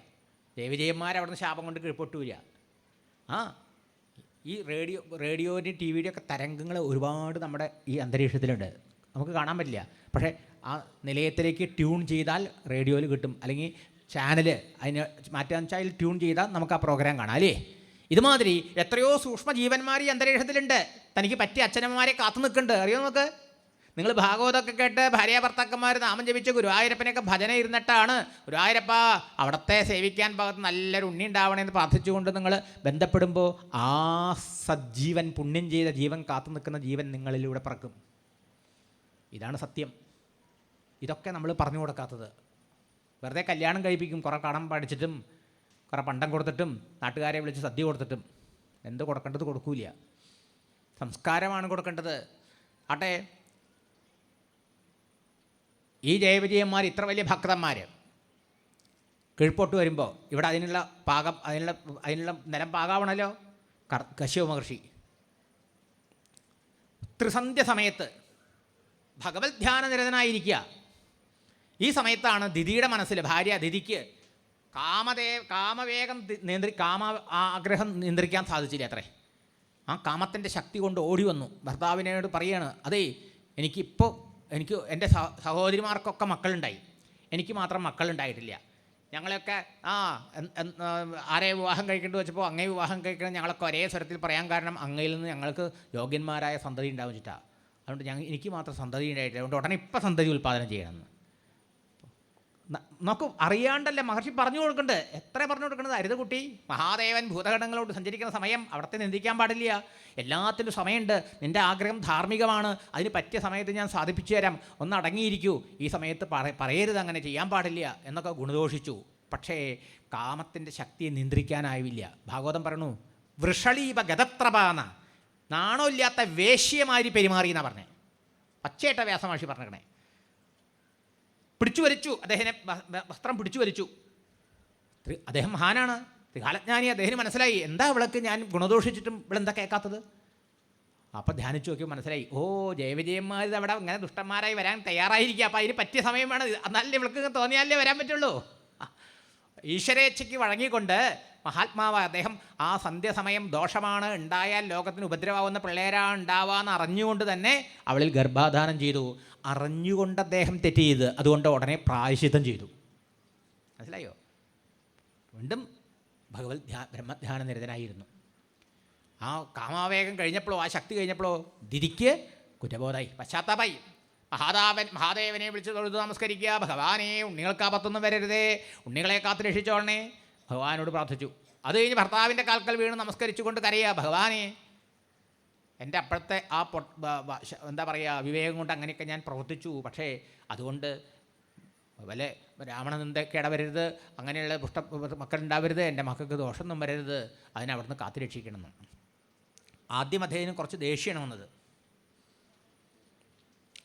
എന്താ, നിന്നോട് ഞാൻ ആദ്യമേ പറഞ്ഞില്ലേ, പറഞ്ഞിട്ടും കൂട്ടാക്കാണ്ട് ഈ ഘോരമായ വേളയിൽ, ഈ സന്ധ്യാസമയത്ത് നീ ഗർഭം സമ്പാദിച്ചതുകൊണ്ട് സന്ധ്യാ സമുൽപാദന കഷ്ടചേഷ്ടവും യമൗജലോകസേയമായു വാന്യവും, മറ്റ് രണ്ട് യമനെ പോലെ ഇരട്ടകളായിട്ട് നിനക്ക് രണ്ട് ഉണ്ണികളുണ്ടാവും. അവർ ലോകത്തെ മുഴുവനും ദ്രോഹിക്കും, ധർമ്മത്തെ മുടിക്കും, സജ്ജനങ്ങളെ ദ്രോഹിക്കും. അവസാനം ആർക്കും ഉദരവും സഹിക്കുക വയ്യാണ്ടാവുന്ന സമയത്ത് ഭഗവാനെ ശരണമടയും. അവസാനം ഭഗവാൻ തന്നെ അവതരിച്ച് അവരെ കൊല്ലുന്നുണ്ട്. ഇത് കേട്ടപ്പോൾ ദിതിക്ക് സന്തോഷമായി. അത്രേ, ഒരു ഉണ്ണിയാണ് അവൾ ആഗ്രഹിച്ചതേ. ഒരു ഉണ്ണി ഉണ്ടാവാൻ ആഗ്രഹിച്ചപ്പോൾ രണ്ടുണ്ണി ഉണ്ടാവും എന്നാണല്ലോ പറഞ്ഞത്. അതൊന്ന് സന്തോഷത്തിന് കാര്യം. രണ്ടാമതോ, വല്ല ബ്രാഹ്മണശാപം കൊണ്ടോ അല്ലെങ്കിൽ അങ്ങനെയൊക്കെ മരിച്ചു ഇതായി കഴിഞ്ഞാൽ അവർക്ക് ഗതി കിട്ടാതെ അലയേണ്ടി വരും. ഇത് ഭഗവാന്റെ കൈ കൊണ്ടല്ലേ മരിക്കുക. ഹോ, അതും അവർക്ക് സായുജ്യത്തിന് സൽഗതിക്ക് കാരണമാവുമല്ലോ എന്ന് വിചാരിച്ചു എന്ന്. അതുകൊണ്ട് അവൾ 100 വർഷം പ്രസവിക്കേണ്ടിരുന്നു അത്ര. യോഗശക്തി കൊണ്ട് ഗർഭമുള്ളിൽ തടഞ്ഞു വെച്ചു എന്നാണ്. ആ സമയത്ത് അന്തരീക്ഷമാകെ ഇരുട്ടായി വ്യാപിച്ചു. ദേവന്മാരാകെ പരിഭ്രാന്തരായി. അവരെല്ലാവരും, ദേവന്മാരൊക്കെ ഭഗവാൻ ബ്രഹ്മദേവൻ്റെ അടുത്ത് വിഷമം പറഞ്ഞു. ആ സമയത്ത് ബ്രഹ്മദേവൻ പറഞ്ഞു കൊടുക്കുകയാണ് ഇവർക്ക് എന്താ ഇങ്ങനെയൊക്കെ വരാൻ കാരണം. ഇതിൻ്റെയൊക്കെ പുറകിൽ ഭഗവത് സങ്കല്പമാണ്. അന്ന് നിങ്ങളുടെ സഹോദരന്മായ ധനകാദികൾ വൈകുണ്ഠത്തിൽ പോയതും, അന്ന് ജയവിജയന്മാരെ തടഞ്ഞു വെച്ചതും, ആ ജയവിജയന്മാരെ അവർ ശപിച്ചതും, ആ ശാപം കൊണ്ട് അവർ അസുരന്മാരായി പറക്കാൻ പോവുകയാണ്. ആ വിജയനുമാണ് ഇന്ന് ദിതിയുടെ ഗർഭത്തിൽ വളർന്നുകൊണ്ടിരിക്കുന്നത്. അതുകൊണ്ട് ഭഗവാൻ തന്നെ നമുക്ക് അനുഗ്രഹിക്കാൻ പറ്റുള്ളൂ. നിങ്ങൾ ഭഗവാനെ ശരണമടയൂ, അവിടുത്തെ ലീലകൾ എന്തൊക്കെയാണെന്ന് നമുക്കറിയാൻ കഴിയില്ല എന്ന് പറഞ്ഞ് ഭഗവാനെ ആശ്രയിക്കാൻ അവരെ പ്രേരിപ്പിച്ചു. അങ്ങനെ 100 വർഷം തികഞ്ഞപ്പോൾ, ഇന്നലെ ഒരു ദിവസം പുറത്ത് വരണമല്ലോ, എല്ലാ ദുശ്ശകനങ്ങളും ഒന്നിച്ചു കൂടിയ സമയം, പാപഗ്രഹങ്ങൾ പുണ്യഗ്രഹങ്ങളെ വിഴുങ്ങാം, ക്ഷേത്രങ്ങളുടെ വിഗ്രഹങ്ങളിൽ നിന്നൊക്കെ കണ്ണീര് വരിക, കഴുതകളൊക്കെ സൂര്യനെ നോക്കി കുരയ്ക്കുക, ശബ്ദം ഉണ്ടാക്കുക, മനസ്സിലായോ? ഇങ്ങനെ വെള്ളം മഴ പെയ്യണതിന് പകരം രക്തമഴ പെയ്യുക. ഇങ്ങനെ എല്ലാ ദുർനിമിത്തങ്ങളും ഒത്തുകൂടിയ ഒരു സമയയിൽ ഇവൾ 2 ഉണ്ണികൾക്ക് ജന്മം കൊടുത്തു. അച്ഛനല്ലേ, അച്ഛൻ വന്ന് അനുഗ്രഹിച്ചു. മൂത്തവന് ഹിരണ്യകശിപു എന്ന് പേരിട്ടു, രണ്ടാമത്തവന് ഹിരണ്യാക്ഷൻ എന്ന് പേരിട്ടു. പേരിൽ തന്നെ അവരുടെ സ്വഭാവം എന്താണെന്നുണ്ട്. ഹിരണ്യം വെച്ചാൽ സ്വർണ്ണം എന്നർത്ഥം, മനസ്സിലായോ? കശിപൂന്ന് വെച്ചാൽ തലയണമെന്ന് കിടക്കാന്നൊക്കെ അർത്ഥമുണ്ട്. അക്ഷൻ എന്ന് പറഞ്ഞാൽ കണ്ണ് എപ്പോഴും സ്വർണ്ണത്തിലാണ്, കാശിലാണ്, പണത്തിലാണ് അർത്ഥം. അതായോ? എങ്ങനെയും പണം ഉണ്ടാക്കണം. എന്തിനേ പണം? അടിച്ചു പൊളിക്കാൻ, ഭോഗജീവിതത്തിന് അല്ലേ, വിഷയഭോഗത്തിനാണ്. ഇതാണ് അസുരത്വം. നമ്മുടെ സ്വഭാവം ഇത് തന്നെയാണ് അല്ലേ. ഈ കാലഘട്ടത്തിൽ പ്രത്യേകിച്ച് എന്തിനാണ് വില? പണമുള്ളവനെയാണ് എല്ലാ യോഗ്യതയും. പണം ഇല്ലാത്തവൻ വിലയില്ല അല്ലേ. നിയമം പോലും പണം ഉള്ളവർ കൈ തട്ടി മാറ്റണു. എന്തൊക്കെയാണ് നടക്കുന്നത്? അപ്പോൾ ആ ധനത്തിലും ഭൗതികമായ സമ്പത്തിലും ഭൗതികമായ സുഖഭോഗങ്ങളിലും കണ്ണു വെച്ചുകൊണ്ട് അതുതന്നെ ജീവിത ലക്ഷ്യം എന്ന് വെച്ച് നടക്കുന്ന ആൾക്കാരാണ് ഈ അസുരന്മാരെന്ന് പറഞ്ഞത്. എന്തായാലും ഇവർക്ക് 2 പേരിട്ടു. അച്ഛൻ ബർത്ത്ഡേ ഗിഫ്റ്റ് കൊടുത്തു. എന്തെങ്കിലും ഗിഫ്റ്റ് കൊടുക്കണമല്ലോ ജനിച്ചാൽ. എന്താ കൊടുത്തത്? 2 പേർക്ക് ഉണ്ണികളെ ഒരു ഗതയങ്ങോട്ട് കൊടുത്തു. എന്നിട്ട് അച്ഛൻ്റെ അനുഗ്രഹവും, ഈ ഗത പോവാണ്ട് നോക്കിക്കോളൂ കേട്ടോ, ഈ ഗത നിങ്ങളുടെ കയ്യിൽ ഉണ്ടാവുന്നിടത്തോളം കാലം നിങ്ങളെ ജയിക്കാൻ ആർക്കും ആവില്ല എന്ന് പറഞ്ഞു. അതുകൊണ്ടാണ് ഹിരണ്യാക്ഷനും ഹിരണ്യകശിപുവും തമ്മിലും, അതുപോലെ ഹിരണ്യാക്ഷനും ഭഗവാനും തമ്മിലും ഹിരണ്യകശിപുവും ഭഗവാനും തമ്മിൽ യുദ്ധം നടക്കുന്നിടത്ത് ഭഗവാന്റെ ഗത ഭഗവാൻ അവർ തട്ടി തെറിപ്പിക്കുന്നുണ്ട്. മനസ്സിലായോ? ശ്രദ്ധിച്ചിട്ടുണ്ടെങ്കിൽ നിങ്ങൾക്ക് കഥയിൽ നോക്കറിയാം. ഹിരണ്യാക്ഷൻ തട്ടി തെറിപ്പിച്ചു ഭഗവാന്റെ കഥയെ, ഹിരണ്യകശിപുവും തട്ടി തെറിപ്പിച്ചു. വാസ്തവത്തിൽ തെറിപ്പിച്ചതല്ല, ഭഗവാൻ കളഞ്ഞതായിരുന്നു. അവർ വിചാരിച്ചോട്ടെ അവരുടെ അടിയുടെ ഊക്കുകൊണ്ട് വിഷ്ണു ദുർബലൻ തെറിച്ചു പോയി എന്ന്. അപ്പോൾ അവർക്ക് കുറച്ചും കൂടി മൂച്ചു വരുമല്ലോ. വാസ്തവത്തിൽ എന്തായിരുന്നു ഭഗവാന്റെ സങ്കല്പം? എൻ്റെ കയ്യിൽ നിന്ന് ഗത ഉണ്ടെങ്കിൽ അവൻ ഗത താഴെ വയ്ക്കില്ല, അവൻ ഗത താഴെ വെച്ചിട്ടില്ലെങ്കിൽ എനിക്ക് അവനെ കൊല്ലാൻ പറ്റില്ല. കാരണം സത്യം വിദാതും നിജഭൃത്യഭാഷിതം. അത് നരസിംഹാവതാരത്തിൽ മാത്രമല്ല, ഒരുപാട് കഥകൾ നമുക്ക് കാണാം. ഭക്തൻ്റെ വാക്ക് സത്യമാക്കാനുള്ള ഭഗവാന്റെ പ്രയത്നം അല്ലേ. കശ്യപൻ തൻ്റെ ഭക്തനല്ലേ മഹർഷി, അദ്ദേഹം കൊടുത്ത വാക്കിനെ വെറുതെയാക്കാൻ മിഥ്യയാക്കാൻ പാടുമോ? ഈ ഗത ഉള്ളിടത്തോളം നിങ്ങൾക്ക് ആപത്തുണ്ടാവില്ല, ജയിക്കാൻ പറ്റില്ല എന്ന് പറഞ്ഞിട്ടില്ലേ. അപ്പോൾ ഗത അവൻ താഴെ വെക്കണമെങ്കിൽ തൻ്റെ കയ്യിൽ ഗത ഉണ്ടായേ പറ്റുമോ? അതുകൊണ്ട് 2 പേരും കൊല്ലുമ്പോൾ ഭഗവാന്റെ ഗത അവർ തട്ടിത്തെറിപ്പിക്കുന്നുണ്ട്. ഏതായാലും ഇവർ 2 പേരും ആകാശം മുട്ടുന്ന വലിപ്പം, എന്താ ഭയങ്കരമായ സ്വരൂപമാണ് അവർ, ഭയങ്കര ശക്തന്മാർ ഇപ്പം തന്നെ. എന്നിട്ടോ 2 പേരും തപസ് ചെയ്യാൻ പോയി. ബ്രഹ്മാവിനെ തപസ് ചെയ്ത് പലതരത്തിലുള്ള അജയ്യങ്ങളായ ആർക്കും ജയിക്കാൻ കഴിയാത്ത അത്ര വലിയ വരങ്ങളൊക്കെ വാങ്ങി. എന്നിട്ടോ ലോകത്തെ മുഴുവനും കിടുകിട വിറപ്പിക്കാൻ തുടങ്ങി. ഈ ലോകത്തിനൊരു നാഥനില്ലേ അല്ലേ? വാതുല കിം തവ നാസ്തി നിയന്ത. ഭജഗോവിന്ദത്തിലെ ആചാര്യസ്വാമികളൊക്കെ ഈ ജഗത്തിന് ഒരു നിയാമകനില്ലേ എന്ന് വിചാരിച്ചോ? എന്താ അങ്ങനെ അഹങ്കരിക്കണം നീ? എല്ലാത്തിനെയും നിലനിർത്തി നിർത്താൻ ഒരാളുണ്ടല്ലേ. അത് മറന്നു ഇവർ. പലപ്പോഴും അഹങ്കാരം വരുമ്പോൾ നമ്മളും മറക്കും. ഉഭൗഭവൻ നാഥം അശേഷലോകം രുഷാനിരുന്ധ്യാം നിജവാസനാന്ധൗ. മേൽപ്പത്തൂർ അങ്ങനെയാണ് പറഞ്ഞത്. അപൂർവവാസനയുടെ ശക്തി കൊണ്ട് ഭഗവാൻ ഈ ലോകത്തിൻ്റെ രക്ഷകനാണ്, നാഥനാണ് എന്ന് മറന്ന് ഈ ലോകത്തെ ദ്രോഹിക്കാനും ധർമ്മത്തെ മുടിക്കാനും സജ്ജനങ്ങളെ ക്ലേശിപ്പിക്കാനും യാഗയജ്ഞങ്ങളെ മുടിക്കാനും ദേവന്മാരെയും ബ്രാഹ്മണരെയൊക്കെ കൊല്ലാനും പുറപ്പെട്ടു എന്നാണ്. ഭഗവാനാണ് ഈ ലോകത്തിൻ്റെ മുഴുവൻ രക്ഷകൻ, നാഥൻ എങ്കിൽ ജഗന്നാഥനാണ് അവിടുന്ന് അല്ലേ. പുരിയിൽ മാത്രം ഇരിക്കുന്ന ആളല്ല ജഗന്നാഥൻ. പുരിയിലാണ് ജഗന്നാഥ ക്ഷേത്രം, പക്ഷേ ജഗന്നാഥൻ എന്ന് പറഞ്ഞാൽ ജഗത്തിൻ്റെ മുഴുവൻ നാഥനാണ് അല്ലേ ഗുരുവായൂരപ്പൻ.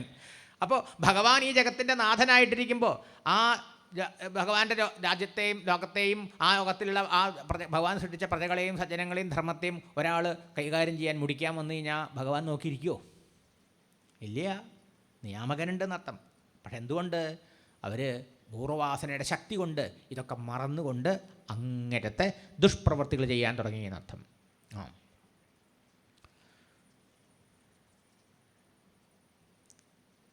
ഹിരണ്യകശിപുവിൻ്റെ കഥ പിന്നെ പ്രഹ്ലാദൻ്റെ കഥയിൽ നമുക്ക് കാണാം. ദിതി മനസ്സ് മാറി പശ്ചാത്താപ വിവശയായി ഭഗവാൻ മഹാദേവനെയും സ്തുതിച്ച് നമസ്കരിച്ചു. അതുപോലെ ഭർത്താവിനെയും നമസ്കരിക്കുകയും സ്തുതിക്കുകയൊക്കെ ചെയ്തുല്ലോ. അപ്പോൾ ദേഷ്യം കൊണ്ട്, അപ്പോഴത്തെ ഒരു ദേഷ്യം കൊണ്ട് അദ്ദേഹം അങ്ങനെ പറഞ്ഞെങ്കിലും അദ്ദേഹത്തിൻ്റെ മനസ്സലിഞ്ഞു, കാരുണ്യം തോന്നി അദ്ദേഹത്തിന്.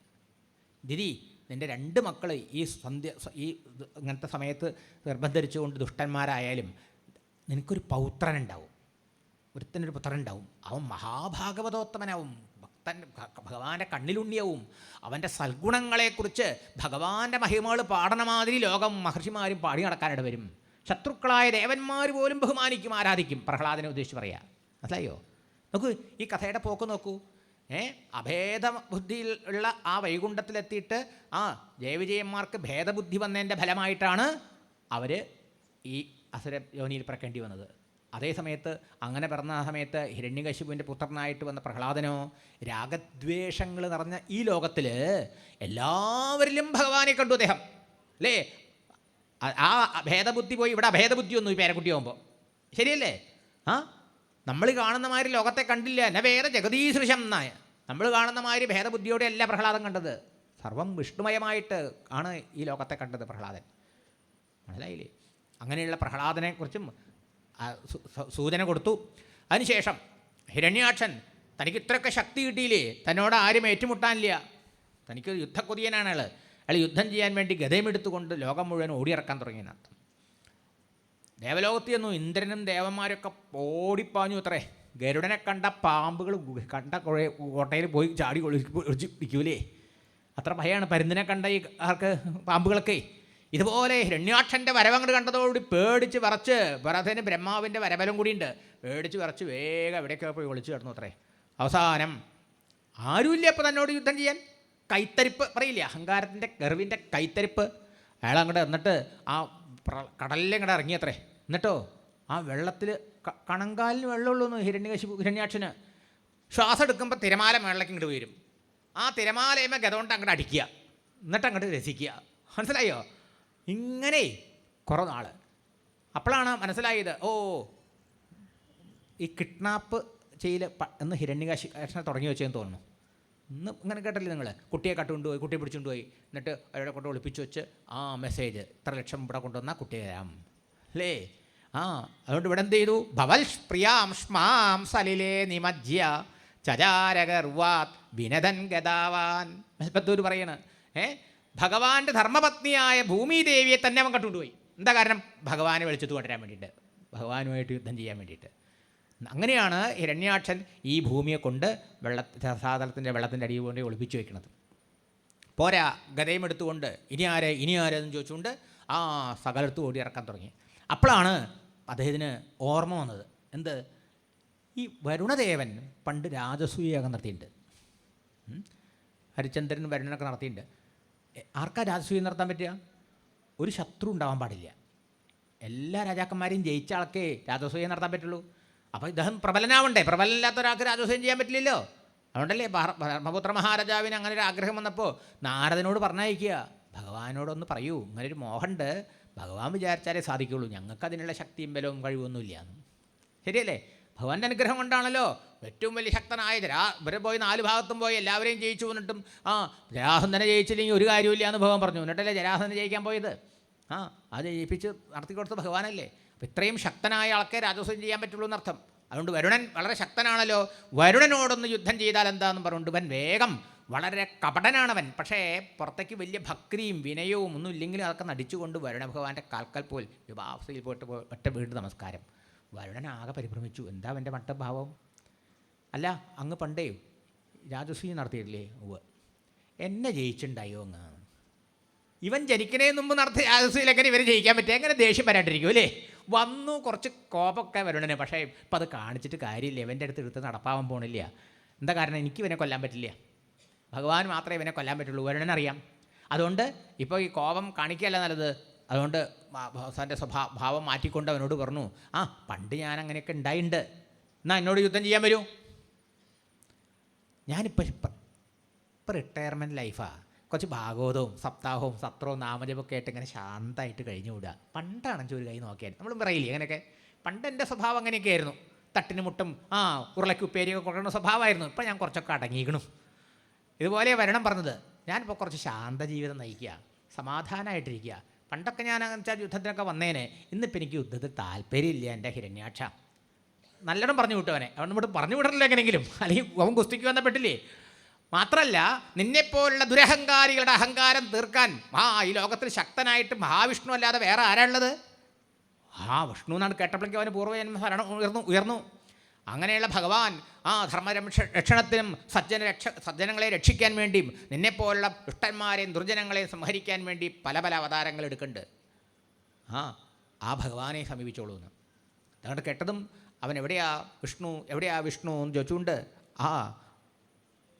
ഓടി വരിക. പക്ഷെ എല്ലാവർക്കും കാണാൻ പറ്റുമോ? മേൽപ്പത്തൂർ പറയാം, ഭക്തൈകൃപാജലേ ദിധേത്വം. ഭഗവാനെ ഭക്തി കൊണ്ട് മാത്രമേ ഭഗവാനെ കാണാൻ പറ്റുള്ളൂ. നമ്മുടെ അന്വേഷണം കൊണ്ട് കിട്ടില്ല, അന്വേഷിക്കണം ബുദ്ധി കൊണ്ടാണ്. ഹൃദയത്തിൻ്റെ ഭാഷയാണ് ഭക്തി അല്ലേ?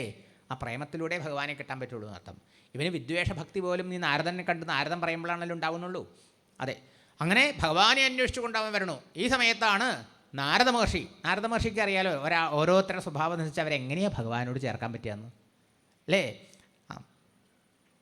ഇങ്ങനെ ഹിരണ്യാക്ഷൻ പുറപ്പെട്ടു വരുന്ന സമയത്താണ് ഇവിടെ സത്യലോകത്തിലെ ബ്രഹ്മദേവൻ മക്കളെയൊക്കെ വിളിച്ചിട്ട് പറയണത്, ഇനി നിങ്ങളൊക്കെ താമസിച്ചോളൂ, സ്വയംഭൂനു നീ മക്കളൊക്കെ പോയിട്ട് ഭൂമിയിൽ പോയി ധർമ്മമൊക്കെ അനുഷ്ഠിച്ച് പ്രജകളെ ധർമ്മനിഷ്ഠമായി പരിപാലിച്ച് യജ്ഞയാഗങ്ങളെ കൊണ്ട് യജ്ഞേശ്വരനായ വിഷ്ണുവിനെ ആരാധിച്ച് സർവശ്രേയസ്സും കൈവരിക്കൂ എന്ന് പറഞ്ഞ് അവരെ ഭൂമിയിലേക്ക് അയക്കണത്.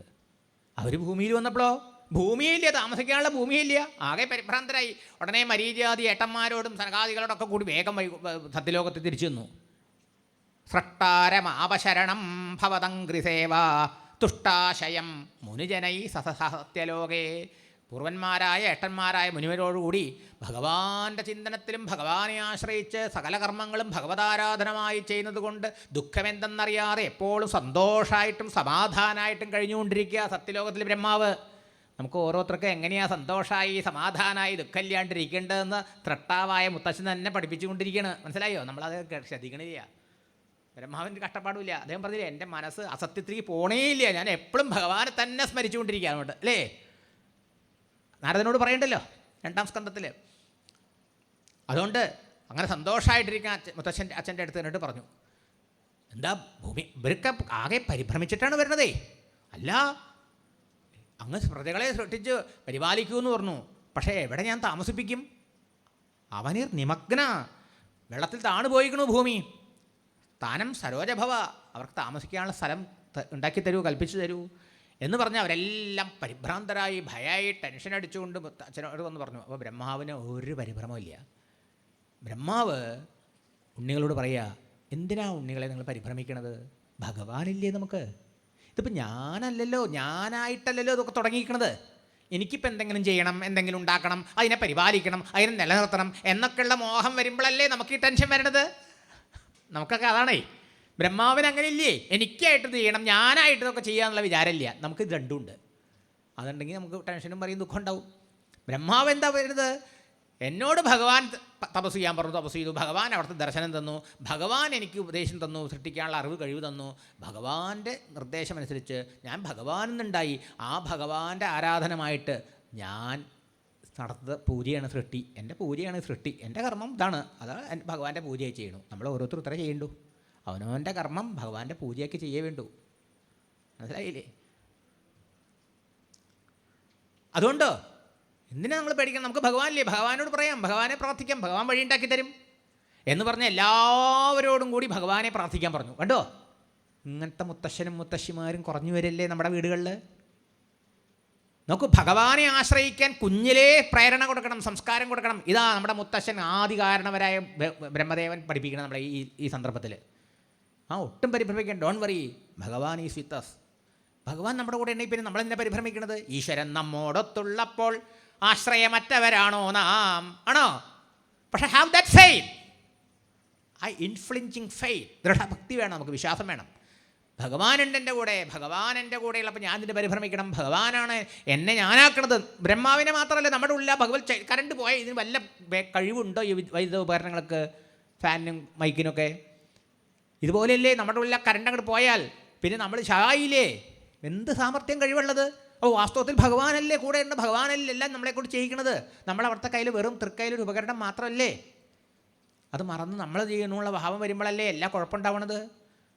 ഇതാ മുത്തശ്ശൻ പഠിപ്പിക്കണത്. അതുകൊണ്ട് പ്രാർത്ഥിക്കൂ ഭഗവാനെ. എല്ലാവരും ഭഗവാനെ പ്രാർത്ഥിച്ചു. നോക്കൂ, ഭഗവാനെ ശരണമടയാൻ ശീലിച്ചാൽ എന്താ ഗുണം? ജീവിതത്തിലെ എല്ലാ കഷ്ടങ്ങളും ക്ലേശങ്ങളും ദുരിതങ്ങളും എല്ലാ വെല്ലുവിളികളും നമുക്ക് നേരിടാൻ പറ്റും ഈസിയായിട്ട്. ഇതൊന്നും നമ്മൾ തളർന്നു പോവില്ല. അല്ല, ഭഗവാനെ ആശ്രയിക്കാൻ നമ്മൾ പഠിപ്പിച്ചിട്ടില്ല, ആ സംസ്കാരം കൊടുത്തിട്ടില്ലെങ്കിലോ കള്ളിനെ ശരണമടയും, കള്ളിനെ ആശ്രയിക്കും, കഞ്ചാവിനെ ആശ്രയിക്കും, മയക്കുമരുന്നിനെ ആശ്രയിക്കും. ഇന്നത്തെ തലമുറയ്ക്ക് സംഭവിക്കണം എന്താ? ഇന്നത്തെ തലമുറയല്ല, വയസ്സായ ആൾക്കാരെ വൈകുന്നേരമായ കള്ളു കുടിക്കുക. എന്താ അത്? ഇതിനെ ആശ്രയിക്കണം, സമാധാനമില്ല, ശാന്തിയില്ല, അതിന് പോയി ആശ്രയിക്കുക. ഭഗവാനെ ആശ്രയിക്കാൻ ശീലിച്ചുവെങ്കിൽ ഇതൊന്നും വലുതും ആശ്രയിക്കേണ്ടി വരുമോ? ഇല്ലെങ്കിൽ കഴുമരത്തെ ആശ്രയിക്കുക, അവസാനം തൂക്കുമരത്തെ, അല്ലെങ്കിൽ കയറിനെ, അല്ലേ? തീവണ്ടിക്ക് തല വയ്ക്കാൻ പോവുക. ഇങ്ങനെയൊന്നും ആവശ്യമില്ല. ഉണ്ടോ? ഇതിൻ്റെ ഒന്നും ആവശ്യമില്ല. ഭഗവാനെ ആശ്രയിക്കുന്നവർക്ക് ഇതൊന്നും വേണ്ടി വരില്ല. ഇത് നമ്മുടെ ഇവിടെ ബ്രഹ്മദേവൻ പഠിപ്പിക്കുക. എല്ലാവരും ഭഗവാനെ പ്രാർത്ഥിച്ചു. യസ്യാഹം ഹൃദയാദാസം. ആരെന്നാ ഞാൻ ഉണ്ടായത്? ആരാണ് എന്നെ സെറ്റ് ചെയ്യാനുള്ള കഴിവും അറിവും തന്ന് അനുഗ്രഹിച്ചത്? ആ ഭഗവാൻ സന്തോഷിക്കണമേ. ഭഗവാനെ അവിടുന്ന് തന്നെ വഴിയുണ്ടാക്കി തരണമേ. എനിക്കറിയില്ല, മുമ്പ് ഞാൻ അവിടുത്തെ അനുഗ്രഹം നേടി തപസ് കൊണ്ട് ഈ വെള്ളമൊക്കെ കുടിച്ച് ഞാൻ ഭൂമിയെ വേണ്ട പോലെ ഉറപ്പിച്ചതായിരുന്നു. ആ ഭഗവാൻ തന്നെ എനിക്ക് വഴിയുണ്ടാക്കി തരണമെന്ന് പ്രാർത്ഥിച്ചു. ഇത്യപിധ്യായതോ നാസാൽ വിവരാൽ സഹസാനഘ വരാഹതോകോ. ഭഗവാൻ ഇങ്ങനെ ബ്രഹ്മദേവൻ കുട്ടികളോട് ഇങ്ങനെ ധ്യാനിച്ചുകൊണ്ടിരിക്കുന്ന സമയത്ത് ആ ബ്രഹ്മദേവൻ്റെ ഉള്ളിൽ നിന്ന് മൂക്കിലൂടെ വരാഹതോകം, ഒരു വരാഹക്കുട്ടി പുറത്തു വന്നു. അങ്കുഷ്ഠപരിമാണക, ഒരു പുറത്ത് ചാടുമ്പോൾ എത്ര ഉണ്ടാവും? ചിലപ്പോൾ ഒരു കുഴിയാനോടെ ഉണ്ടായിട്ടുണ്ടാവുന്നുണ്ട് വിചാരിക്കാം നമുക്ക്. ഈ മൂക്കിൻ്റെ ഉള്ളിൽ നിന്ന് വരണമെങ്കിൽ അത്ര ചെറുതാവണ്ടേ? അല്ല, തള്ളവിരലിലുള്ള മൂക്കിലൂടെ പുറത്ത് വരില്ലല്ലോ. ബ്രഹ്മാവ് നോക്കുമ്പോൾ എന്തോ സാധനം പുറത്തേക്ക് വ്യാടിയമായി നോക്കുമ്പോൾ ഒരു തള്ളവിരലിൻ്റെ വലിപ്പത്തിലൊരു വരാഹക്കുഞ്ഞ്, സൂകരക്കുട്ടി നോക്കി നിൽക്കിയത് അനയോളം വലിപ്പമായി. അപ്പളയ്ക്കും ഇത് പർവ്വതത്തോളം വലുതാവണോ? നോക്കി നിൽക്കാത് വലുതാവണോ? അപ്പളയ്ക്കും മഹർഷിമാർക്കും ബ്രഹ്മാവിനും സംശയം, ഒരുപക്ഷേ നമ്മുടെ പ്രാർത്ഥന കേട്ട് ഭഗവാൻ തന്നെയായിരിക്കുമോ ഈ വന്നത്? ഉടനെ മറുപടി കിട്ടി, ഒരു ഗർജനം ഭഗവാന്റെ വക. നാസാപുട. നോക്കൂ, മേൽപ്പത്തൂർ പറയുമ്പോൾ അത് കേമാവുക. ഇത്തം ത്വദംഘ്രിയുഗളം ശരണം യദോസ്യ. ഭഗവാന്റെ പാതാരവിന്ദങ്ങളെ ശരണമടഞ്ഞ ബ്രഹ്മദേവൻ്റെ നാസാപുടാൽ സമഭവ ശിശുകോലരൂപീ സർവത്ര ഗോവിന്ദനാമ സങ്കീർത്തനം. ശ്രീ വരാഹ ഭഗവാൻ കീ ജയ്. അപ്പോഴേക്കും ജനലോകം, തവോലോകം, സത്യലോകത്തുള്ള മഹർഷിമാരെ കോടി വന്നു ഭഗവാന്റെ അവതാരമായി എന്ന് പറഞ്ഞിട്ട്. അവരെല്ലാവരും ഭഗവാനെ സ്തുതിച്ചു. അവരെ സ്തുതി കേട്ടുകൊണ്ട് ഭഗവാൻ ആ പ്രളയജലത്തിലേക്കൊരു കുതിക്കലുണ്ടായി. എങ്ങനെയാ? സൂകരം എന്നാണ്. സൂം കരോതി ഇതി സൂകരഹ എന്നാണ്. ഈ പന്നി നോക്കണുണ്ടോ? അതെപ്പോഴും തല താഴത്തേക്കാണ്. ഈ ഭൂമിയെ ഏറ്റവും കൂടുതൽ സ്നേഹിക്കുന്ന ജീവി ആരാ? ഈ പന്നിയാ. അതെങ്ങനെയാ? സൂം ഇങ്ങനെയാ. തല എപ്പോഴും കീഴ്പോട്ടാ. ശരിയല്ലേ? അതുകൊണ്ടായിരിക്കും സൂകരം എന്നതിന് പേര് വന്നുണ്ടാവുക. പിന്നെ ഭൂമിയെ എങ്ങനെയാ, ഭൂമിയെ ഓരോ ഭൂതങ്ങൾക്ക് ഓരോ ഗുണമുണ്ട്.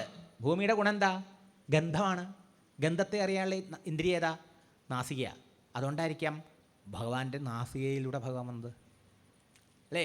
എന്നിട്ടോ മണം പിടിച്ചുകൊണ്ടാ, അതെപ്പോഴും മണം പിടിച്ച് മൂക്കിൽ, അതെപ്പോഴും തല കീഴ്പോട്ടുകൊണ്ട് നടക്കുക. പന്നികൾ നടക്കാൻ നോക്കിയിട്ടില്ലേ? അങ്ങനെ തല കീഴ്പോട്ടുണ്ട് വാല് മേളിലേക്ക് ഉയർത്തിക്കൊണ്ട് തൻ്റെ ഭയാനകമായ പർവ്വതാകാര ശരീരത്തോട് ഭഗവാൻ ആ പ്രളയതലത്തേക്ക് അങ്ങോട്ട് ചാടിയതും കടലാകെ ഇളകി മറിഞ്ഞു. ആ ചാട്ടത്തിൽ മേഘങ്ങളൊക്കെ ഛിന്ന ഭിന്നമായി എന്നാണ് പറയണത്. ജലജീവികളൊക്കെ തലങ്ങനെ തിമിംഗലങ്ങൾ മുതലായിട്ടുള്ള ആ ജീവികളൊക്കെ പരിഭ്രാന്തരായിട്ട് അങ്ങോട്ടും ഇങ്ങോട്ടും ഓടുക, ചാടുക. നേരെ ഭഗവാൻ ആ ഭൂമിയെ അന്വേഷിച്ചുകൊണ്ട് പണം പിടിച്ചുകൊണ്ട് താഴേക്ക് പോയി. അപ്പോഴാണ് രസാതത്തിൻ്റെ അടുത്ത് ഹിരണ്യാക്ഷം കൊണ്ട് ഒളിപ്പിച്ചു വെച്ചിട്ടുണ്ട്. സംരക്ഷണത്തിൽ കുറേ അസുരന്മാരൊക്കെ ഏർപ്പെടുത്തിയിട്ടുണ്ട്. ആ അസുരന്മാരൊക്കെ ഭഗവാനോട് യുദ്ധത്തിന് വന്നു.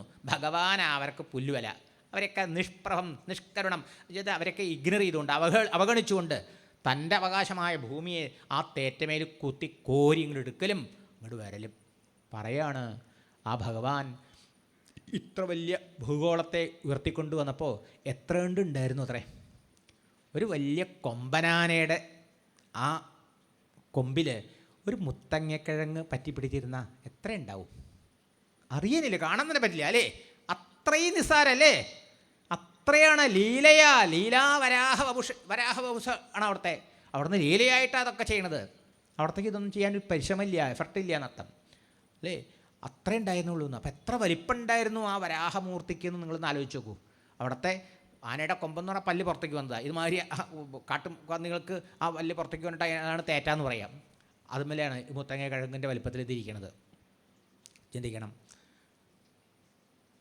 ഈ സമയത്താണ് നാരദ മഹർഷിയുടെ വാക്ക് കേട്ടിട്ട് ഓടിയിറക്കവൻ. എവിടെയാ ഭഗവാൻ, എവിടെയാ ഭഗവാൻ? ദാ ഭഗവാനല്ലേ, നീ അന്വേഷിച്ച് ഇറക്കണം. വിഷ്ണു അല്ലേ? നിനക്കറിയില്ലേ വിഷ്ണു എന്ന് പറഞ്ഞു കഴിഞ്ഞാൽ മായാവിയാണെന്ന്?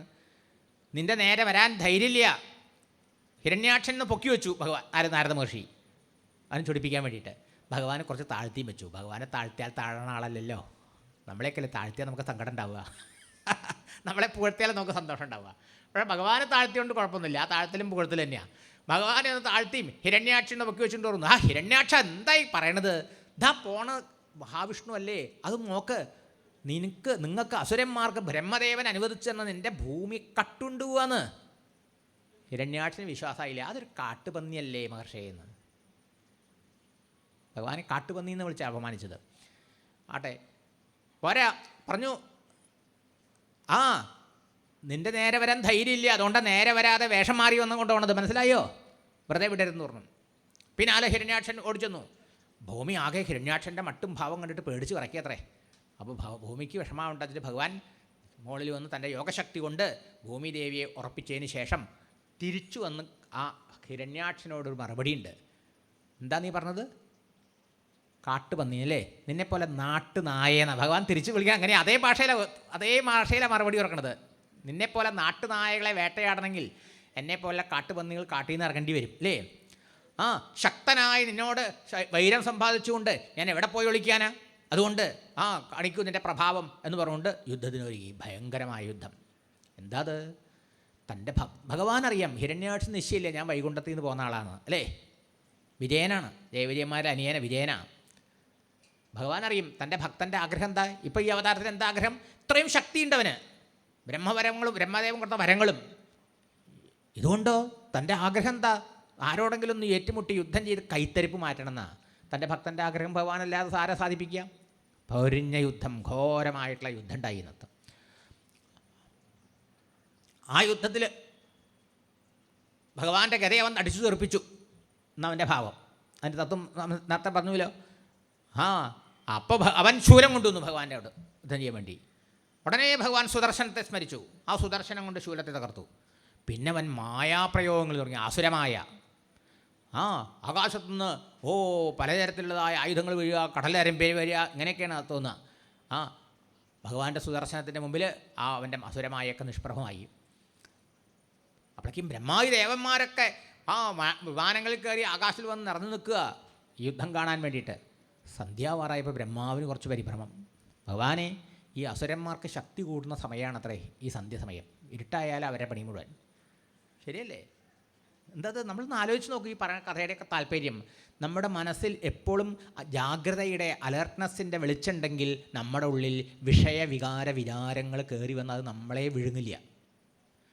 നമ്മുടെ മനസ്സിൽ അവിവേകം വരുമ്പോൾ, അറിവില്ലായ്മയുടെ ഇരുട്ട് വരുമ്പോഴാണ് ഇത്തരത്തിലുള്ള വിചാരങ്ങൾ, അധമ വിചാരങ്ങൾ വന്ന് നമ്മൾ ആ വിചാരങ്ങളുമായി കൂടിച്ചേർത്ത് താതാത്മ്യം പ്രാപിച്ച് ആ പ്രവൃത്തി ചെയ്യാൻ പോവുക. ശരിയല്ലേ?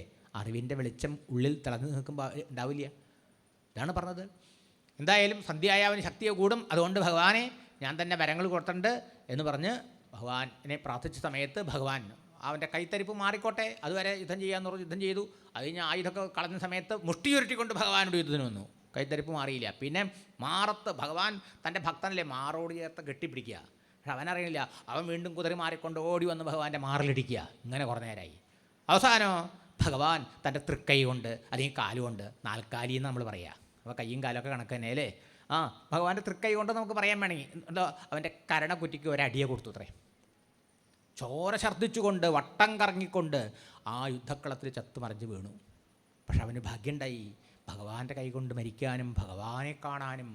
അവൻ കണ്ടത് ആരെയാ? പന്നിയോടാണ് യുദ്ധം ചെയ്ത്. പന്നിയല്ല അപ്പോൾ പിന്നെയോ മിന്നും പൊന്നിൻ കിരീടം തരിവള കടകം കാഞ്ചി പൂഞ്ചേലമാല ധന്യ ശ്രീവത്സ സൽക്കൗസ്തുഭമിടകലരും ചാരുതോരന്തരാളം ശംഖം ചക്രം ഗദാ പങ്കജം വിവരസും 4 തൃക്കൈകളോടും ഹരിവഭൂ, ഈ 4 കൈകളോടുകൂടി വിലാസിക്കുന്ന ഹരിയുടെ, തൻ്റെ വൈകുണ്ഠനാഥനെ താൻ എന്നും പാദനമസ്കാരം ചെയ്ത ഭഗവാന്റെ ആ കോമള രൂപം കണ്ട് അവൻ കണ്ണുകളടച്ചു. ഭഗവാൻ പറഞ്ഞ വാക്ക് പാലിച്ചു. നീ മറന്നാലും ഞാൻ മറക്കൂല കേട്ടോ എന്ന് ആ ശരീരത്തിൽ നിന്ന് അവന് മോചനം കൊടുത്തു. ആ സമയത്ത് ദേവന്മാരും മഹർഷിമാരൊക്കെ ഭഗവാനും ഒന്ന് സ്തുതിയുണ്ടായി. അവരെങ്ങനെയാണ് ഭഗവാനെ കണ്ടത്? അവരെന്ത് പറഞ്ഞാൽ സ്തുതിച്ചത്? ഹിരണ്യാക്ഷൻ എന്ത് പറഞ്ഞാൽ ഭഗവാനെ തൊലി ഉരിക്കും പോലെ ആ നിന്ദാവാക്കുകൾ പറഞ്ഞിട്ടാണ് ഭഗവാന്റെ പിന്നാലെ ചെന്നത്. കാട്ടുപന്നി അങ്ങനെ ഇങ്ങനെ, ധൈര്യമില്ലാത്തവൻ, ആണത്തമില്ലാത്തവൻ, ഇങ്ങനെയൊക്കെ പറഞ്ഞിട്ട്. പക്ഷേ അവൻ പന്നിയായിട്ടാണ് കണ്ടത്. മഹർഷിമാരും ദേവന്മാരും യജ്ഞവരാഹമൂർത്തിയായിട്ടാണ് കണ്ടത്. ഒരു യജ്ഞത്തിൽ എന്തെല്ലാം വസ്തുക്കളാണോ വേണ്ടത് അതെല്ലാം ഭഗവാന്റെ ശരീരത്തിൽ കണ്ടു എന്നാണ്. ഹോമകുണ്ഡം, അഗ്നി, പുരോഹിതന്മാർ, നെയ്യ് എടുക്കാനുള്ള പാത്രം, സ്രുവം, അത് ഹോമിക്കാനുള്ള സ്പൂണ്, സൃക്ക്, സ്രുവം, അല്ലേ, ഇങ്ങനെയെല്ലാം ദർഭ, എല്ലാ മന്ത്രം, തന്ത്രം എന്ന് വേണ്ട സകല പദാർത്ഥങ്ങളും ഭഗവത് ശരീരത്തിൽ കണ്ടു. യജ്ഞവരാഹമൂർത്തേ എന്ന് പറഞ്ഞ ഭഗവാനെ സ്തുതിച്ചു എന്നാണ്. അങ്ങനെ ഭഗവാൻ അവർ പ്രാർത്ഥിച്ചു, ഭഗവാനെ അവിടുത്തെ ഈ വരാഹരൂപം സ്വീകരിച്ച് അവിടുന്ന് വെളിയിലേക്ക് വന്നിട്ട് ആ ശരീരം കുടഞ്ഞു അത്രേ. കുടഞ്ഞപ്പോൾ ആ ജലം 3 ലോകത്തുള്ള അവരുടെയൊക്കെ മേൽ വീണ് അവരൊക്കെ പരിശുദ്ധരായി തീർന്നതാണ്. അത് കുടഞ്ഞപ്പോൾ ചില രോമങ്ങളൊക്കെ തെറിച്ചു വീണു. അതാണ് അത്ര ഇന്നക്കും പൂജയ്ക്കും ഹോമത്തിനും ഉപയോഗിക്കുന്ന ദർഭപുല്ലുകൾ ഉണ്ടായിരുന്നത്. ഈ ഹിരണ്യാക്ഷവധത്തെ ആരാണോ കേൾക്കണത് അവർക്ക് ബ്രഹ്മഹത്യാ പാപം ഉണ്ടെങ്കിൽ അതിൽ നിന്ന് പോലും ഉച്ചരാവും. പിന്നെ സാധാരണ ഓർഡിനറി കർമ്മത്തിൻ്റെ പാപത്തെന്ന് പറയേണ്ട ആവശ്യമുണ്ടോ? ഏറ്റവും വലുതാണ് ബ്രഹ്മഹത്യ എന്നാണ് പറഞ്ഞേക്കുന്നത്. അപ്പോൾ ഇത് കഥ. അതിൻ്റെ കാര്യം എന്താ? അപ്പോൾ നോക്കൂ, സൃഷ്ടിയുടെ ആദിയിലുണ്ടായ ഗൃഹസ്ഥാശ്രമത്തെക്കുറിച്ച് അപ്പോൾ പറഞ്ഞവിടെ. ആദ്യത്തെ ഗൃഹസ്ഥനാണല്ലോ മനു. അവരെ കുടുംബം പറഞ്ഞപ്പോഴായി പറഞ്ഞത്. ഭാഗവതത്തിൽ ആദ്യത്തെ ദിവസം വരുന്ന അവതാരം അത്. 1-ാം ദിവസം വരാഹാവതാര. അപ്പം എന്താ പഠിപ്പിക്കണത്? നമ്മുടെ കർമ്മം ദുഷിച്ചാൽ വ്യക്തിക്കും സമാജത്തിനും നാടിനും ഒക്കെ അധപ്പതന.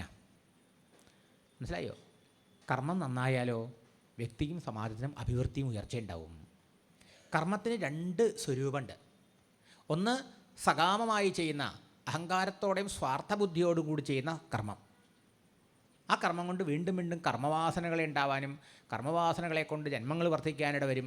മാത്രമല്ല നമ്മുടെ സ്വാർത്ഥതയ്ക്ക് വേണ്ടി ചെയ്യുമ്പോഴാണ് നമ്മളെപ്പോഴും അധർമ്മവും അന്യായവും അക്രമമൊക്കെ ചെയ്യണത്. മനസ്സിലായില്ലേ? അതാണ്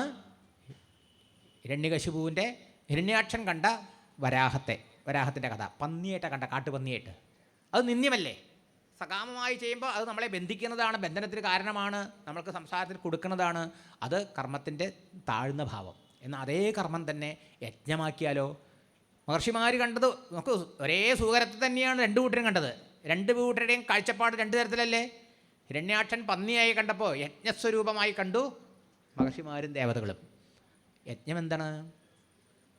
കൃഷ്ണൻ പറയും ഗീതയിൽ, ഈ ഗുരുവായൂരപ്പൻ പറയുന്നുണ്ട്, യജ്ഞാർത്ഥാത് കർമ്മണോ അന്യത്ര ലോകോയം കർമ്മബന്ധന തദർത്ഥം കർമ്മകൗന്ദേയ മുക്തസംഗ സമാചര.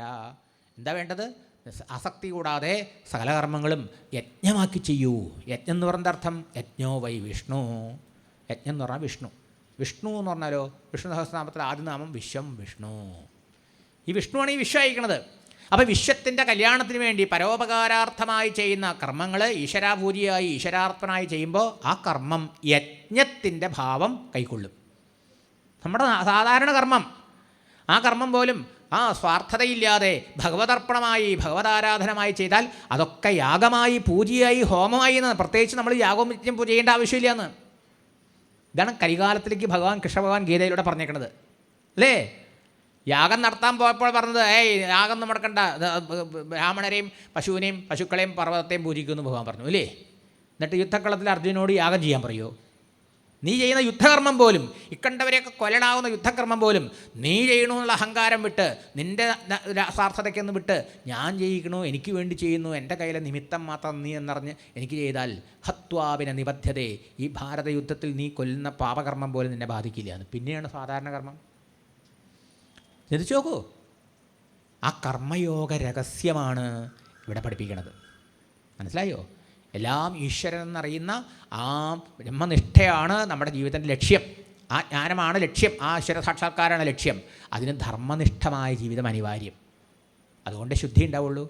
ധർമ്മം എങ്ങനെ ചെയ്യണം? ഭാഗവതം പറയണു, സ്വധർമ്മേണ ഹരിതോഷണം. വെറുതെ കർമ്മം ചെയ്താൽ പോരാ. നമ്മുടെ ഓരോരുത്തരുടെയും കർത്തവ്യകർമ്മങ്ങളെ, ഉത്തരവാദിത്വങ്ങളെ, ഡ്യൂട്ടീസ് ആൻഡ് റെസ്പോൺസിബിലിറ്റീസൊക്കെ നമ്മൾ വളരെ ഭംഗിയായി ആത്മാർത്ഥമായി ചെയ്യണം. അതൊക്കെ ഈശ്വരാരാധനമായി ചെയ്യണം.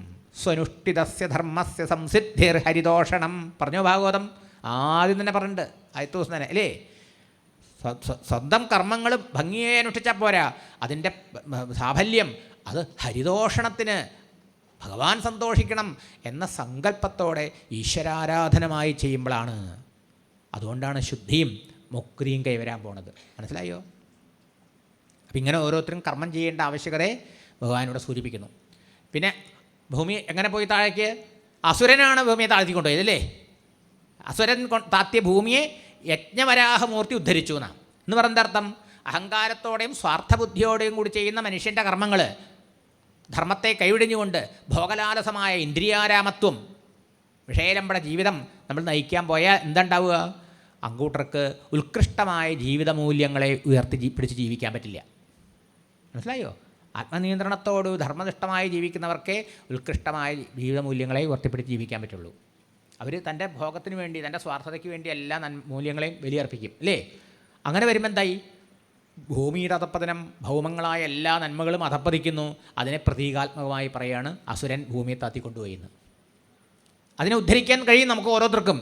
നമ്മുടെ ഓരോരുത്തരുടെയും കർമ്മങ്ങളെ യജ്ഞവരാഹമൂർത്തിക്കാണ് ഉദ്ധരിക്കാൻ കഴിഞ്ഞത്. നമ്മുടെ ഓരോരുത്തരുടെയും ആ നിസ്വാർത്ഥമായ ഈശ്വരാരാധനാരൂപേണ ചെയ്യുന്ന കർമ്മങ്ങളെ കൊണ്ട് ഈ ഭൂമിയെ ഉദ്ധരിക്കാനും നമുക്ക് ഓരോരുത്തർക്കും സാധിക്കും. തൻ്റെ ജീവിതവും സമാജ ജീവിതവും. അതാണ് വളരെ പ്രധാനമായിട്ടുള്ളത്. ഇതിനൊക്കെ പ്രമാണമുണ്ട് ഭഗവത്ഗീതയിൽ അല്ലേ? യത്കരോഷി യദശ്നാസി യജ്ജുഹോഷി ദദാസി യത് യത് തപസ്യസി കൗന്ദേയ തത്കുരുഷ്മതർപ്പണം എന്ന് ഭഗവാൻ പറയണേ അല്ലേ? എന്ത് കാണുന്നതും കേൾക്കുന്നതും ഉണ്ണുന്നതും പൂജ ചെയ്യുന്നതും ഹോമിക്കുന്നതും ദാനധർമ്മങ്ങൾ ചെയ്യുന്നതും എന്തെന്ത് ചെയ്യുന്നതും ഈ ലൗകിക വ്യവഹാരത്തിൽ നീ എന്തൊക്കെ ചെയ്യുന്നോ അതൊക്കെ എന്നിലർപ്പിച്ച് എനിക്ക് വേണ്ടി എന്ന് വിചാരിച്ച്, എൻ്റെ പൂജ എന്ന് വിചാരിച്ച് എൻ്റെ ആരാധനമായി ചെയ്യൂ. എന്നാലോ ഈ കർമ്മം തന്നെ നിൻ്റെ മോചനമാർഗം തെളിയിച്ചു തരും. എന്തെളുപ്പം ഭഗവാൻ പറയണത്. അപ്പോൾ ആദ്യത്തെ ദിവസം കഥ അവസാനിക്കുമ്പോൾ എങ്ങനെയാണ് ഈ ലോകത്തിൽ മനുഷ്യർ ജീവിക്കേണ്ടത്? ധർമ്മനിഷ്ഠയോടുകൂടി, ഈശ്വരാർപ്പണമുഷ്ടിയോടുകൂടി സ്വന്തം കർമ്മങ്ങൾ അനുഷ്ഠിച്ചുകൊണ്ട് വാസനാക്ഷയം ചെയ്യാനും ശുദ്ധസുദ്ധി സമ്പാദിക്കാനും അങ്ങനെ ചിൽസ്വരൂപനായി സ്വന്തം ഹൃദയത്തിൽ വാഴുന്ന ഗുരുവായൂരപ്പനെ സാക്ഷാത്കരിക്കാനും നമ്മൾ ഓരോരുത്തരും എങ്ങനെയാണ് ജീവിക്കേണ്ടതെന്ന് പഠിപ്പിക്കുക. അല്ലെങ്കിൽ പണ്ടിങ്ങനെ അസുരം എന്ന് വെള്ളത്തിൽ മുക്കിക്കൊണ്ടുപോയി ഭഗവാൻ വിരാഹം എന്ന് പൊക്കിക്കൊടുന്നു. അതുകൊണ്ട് നമുക്കെന്ത് പ്രയോജനം? ശ്രീരാമൻ പലപ്പോഴും നിങ്ങളെ ചിന്തിപ്പിക്കുക ഞാൻ കേട്ടത് അല്ലേ? പ്രാക്ടിക്കലായി നമ്മളെ ലൈഫുമായി കണക്ട് ചെയ്ത അയാൾ പറയണത്. ഇങ്ങനെ നമ്മൾ ചിന്തിച്ച് നോക്കൂ. അപ്പോൾ നമുക്കും ഈ കഥ കൊണ്ട് പ്രയോജനം ഉണ്ടാവില്ലേ? എന്തുകൊണ്ട് നമ്മുടെ ജീവിതം ഭാരവും ദുരിതവും ദുഃഖവും ക്ലേശവും നിറഞ്ഞതാവണു? എന്തുകൊണ്ട് നന്നാക്കാൻ സാധിക്കും? ഇതിനാ ഒറ്റ വഴിയുള്ളൂ. യാതൊന്നു ചെയ്വതതു നാരായണാർച്ചനകൾ. ഇത്രേ വേണ്ടൂ. ചെയ്യുന്നതൊക്കെ നാരായണാർപ്പണമായി ചെയ്യൂ എന്നർത്ഥം. രമണ മഹർഷി പറയും, കർമ്മം ഒരാളെ സ്വന്തം നിലയ്ക്ക് ബന്ധിക്കുന്നുമില്ല, മോചിപ്പിക്കുന്നുമില്ല. കർമ്മ കിംപരം കർമ്മതജ്ജടം. ജഡമായ കർമ്മത്തെ നമ്മളെ ബന്ധിക്കാനും മോചിപ്പിക്കാനും എങ്ങനെ സാധിക്കും? ജഡമായ കർമ്മം നമ്മൾ ചെയ്യുന്നില്ല. പിന്നെയോ ആ കർമ്മത്തിൻ്റെ പുറകിലുള്ള മനോഭാവമാണ് നമ്മളെ മോക്ഷത്തിലേക്കും ബന്ധനത്തിലേക്കും നയിക്കുന്നത്. ഈശ്വരാർപ്പിതം നേച്ഛയാകൃതം ചിത്തശോധകം മുക്തിസാധകം. ഈശ്വരാർപ്പണമായി ചെയ്യുന്ന കർമ്മങ്ങൾ നമ്മുടെ മനസ്സിനെ വാസനകൾ ക്ഷയിപ്പിക്കാനും ചിത്തശുദ്ധിക്കും നമ്മളെ ആ ഭഗവത് പ്രാപ്തിക്കും മുക്തിക്കും കാരണമാക്കും. നേരെ മറിച്ച് കൃതിമഹോദധൗ പതനകാരണം ഫലമശാശ്വതം ഗതിനിരോധകം. അത് സ്വാർത്ഥപരമായിട്ടും അഹങ്കാരത്തോടെയും നമ്മൾ ചെയ്യുകയാണെങ്കിലോ അത് മോക്ഷമാർഗത്തിന് ബ്ലോക്ക് ഉണ്ടാക്കും. മെൻ്റൽ ബ്ലോക്ക് പോലെ, ഹൃദയം ബ്ലോക്ക് പോലെ ഇത് ആ മോക്ഷമാർഗത്തിന് തടസ്സം ഉണ്ടാക്കും. മനസ്സിലായോ? മാത്രമല്ല ഫലം അശാശ്വതം, നശ്വരമായിട്ടുള്ളതായ ഫലം നമുക്ക് കിട്ടുള്ളൂ, അല്ലേ? ശാശ്വതമായ ഭഗവാനെ കിട്ടില്ല. മാത്രമല്ല വീണ്ടും വീണ്ടും വാസനകളെ വർദ്ധിപ്പിച്ച് ജനനമരണങ്ങളെ വർദ്ധിപ്പിക്കാനേ അത് സഹായിക്കുള്ളൂ എന്നർത്ഥം.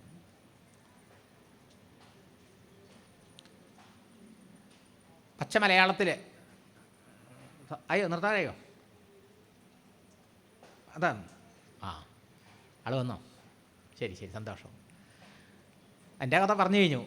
ഞാൻ കുറച്ചും കൂടി എങ്ങനെയൊക്കെ പഠിപ്പെന്നെങ്കിലും പറയുക. നമാമി നാരായണ പാദപങ്കജം കരോമി നാരായണ പൂജനം സദാ വദാമി നാരായണ നാമ നിർമ്മലം സ്മരാമി നാരായണ തത്വമവ്യയം. നാരായണ നാരായണ നാരായണ നാരായണ നാരായണ നാരായണ നാരായണ നാരായണ നാരായണ നാരായണ നാരായണ നാരായണ നാരായണ നാരായണ. സർവത്ര ഗോവിന്ദനാമ സങ്കീർത്തനം. ഓം കായേന വാചാ മനസേന്ദ്രിയൈർവാ ബുദ്ധ്യാത്മനാ വാ പ്രകൃതേ സ്വഭാവാത് കരോമി യദ്യൽ സകലം പരസ്മൈ നാരായണായേതി സമർപ്പയാമി. ഹരി ഓം തത്സത്. ഇതുവരെ വരാഹാവതാരം എന്ന വിഷയത്തെ അധികരിച്ച് നമ്മളോട് സംസാരിച്ച പൂജനീയ സ്വാമി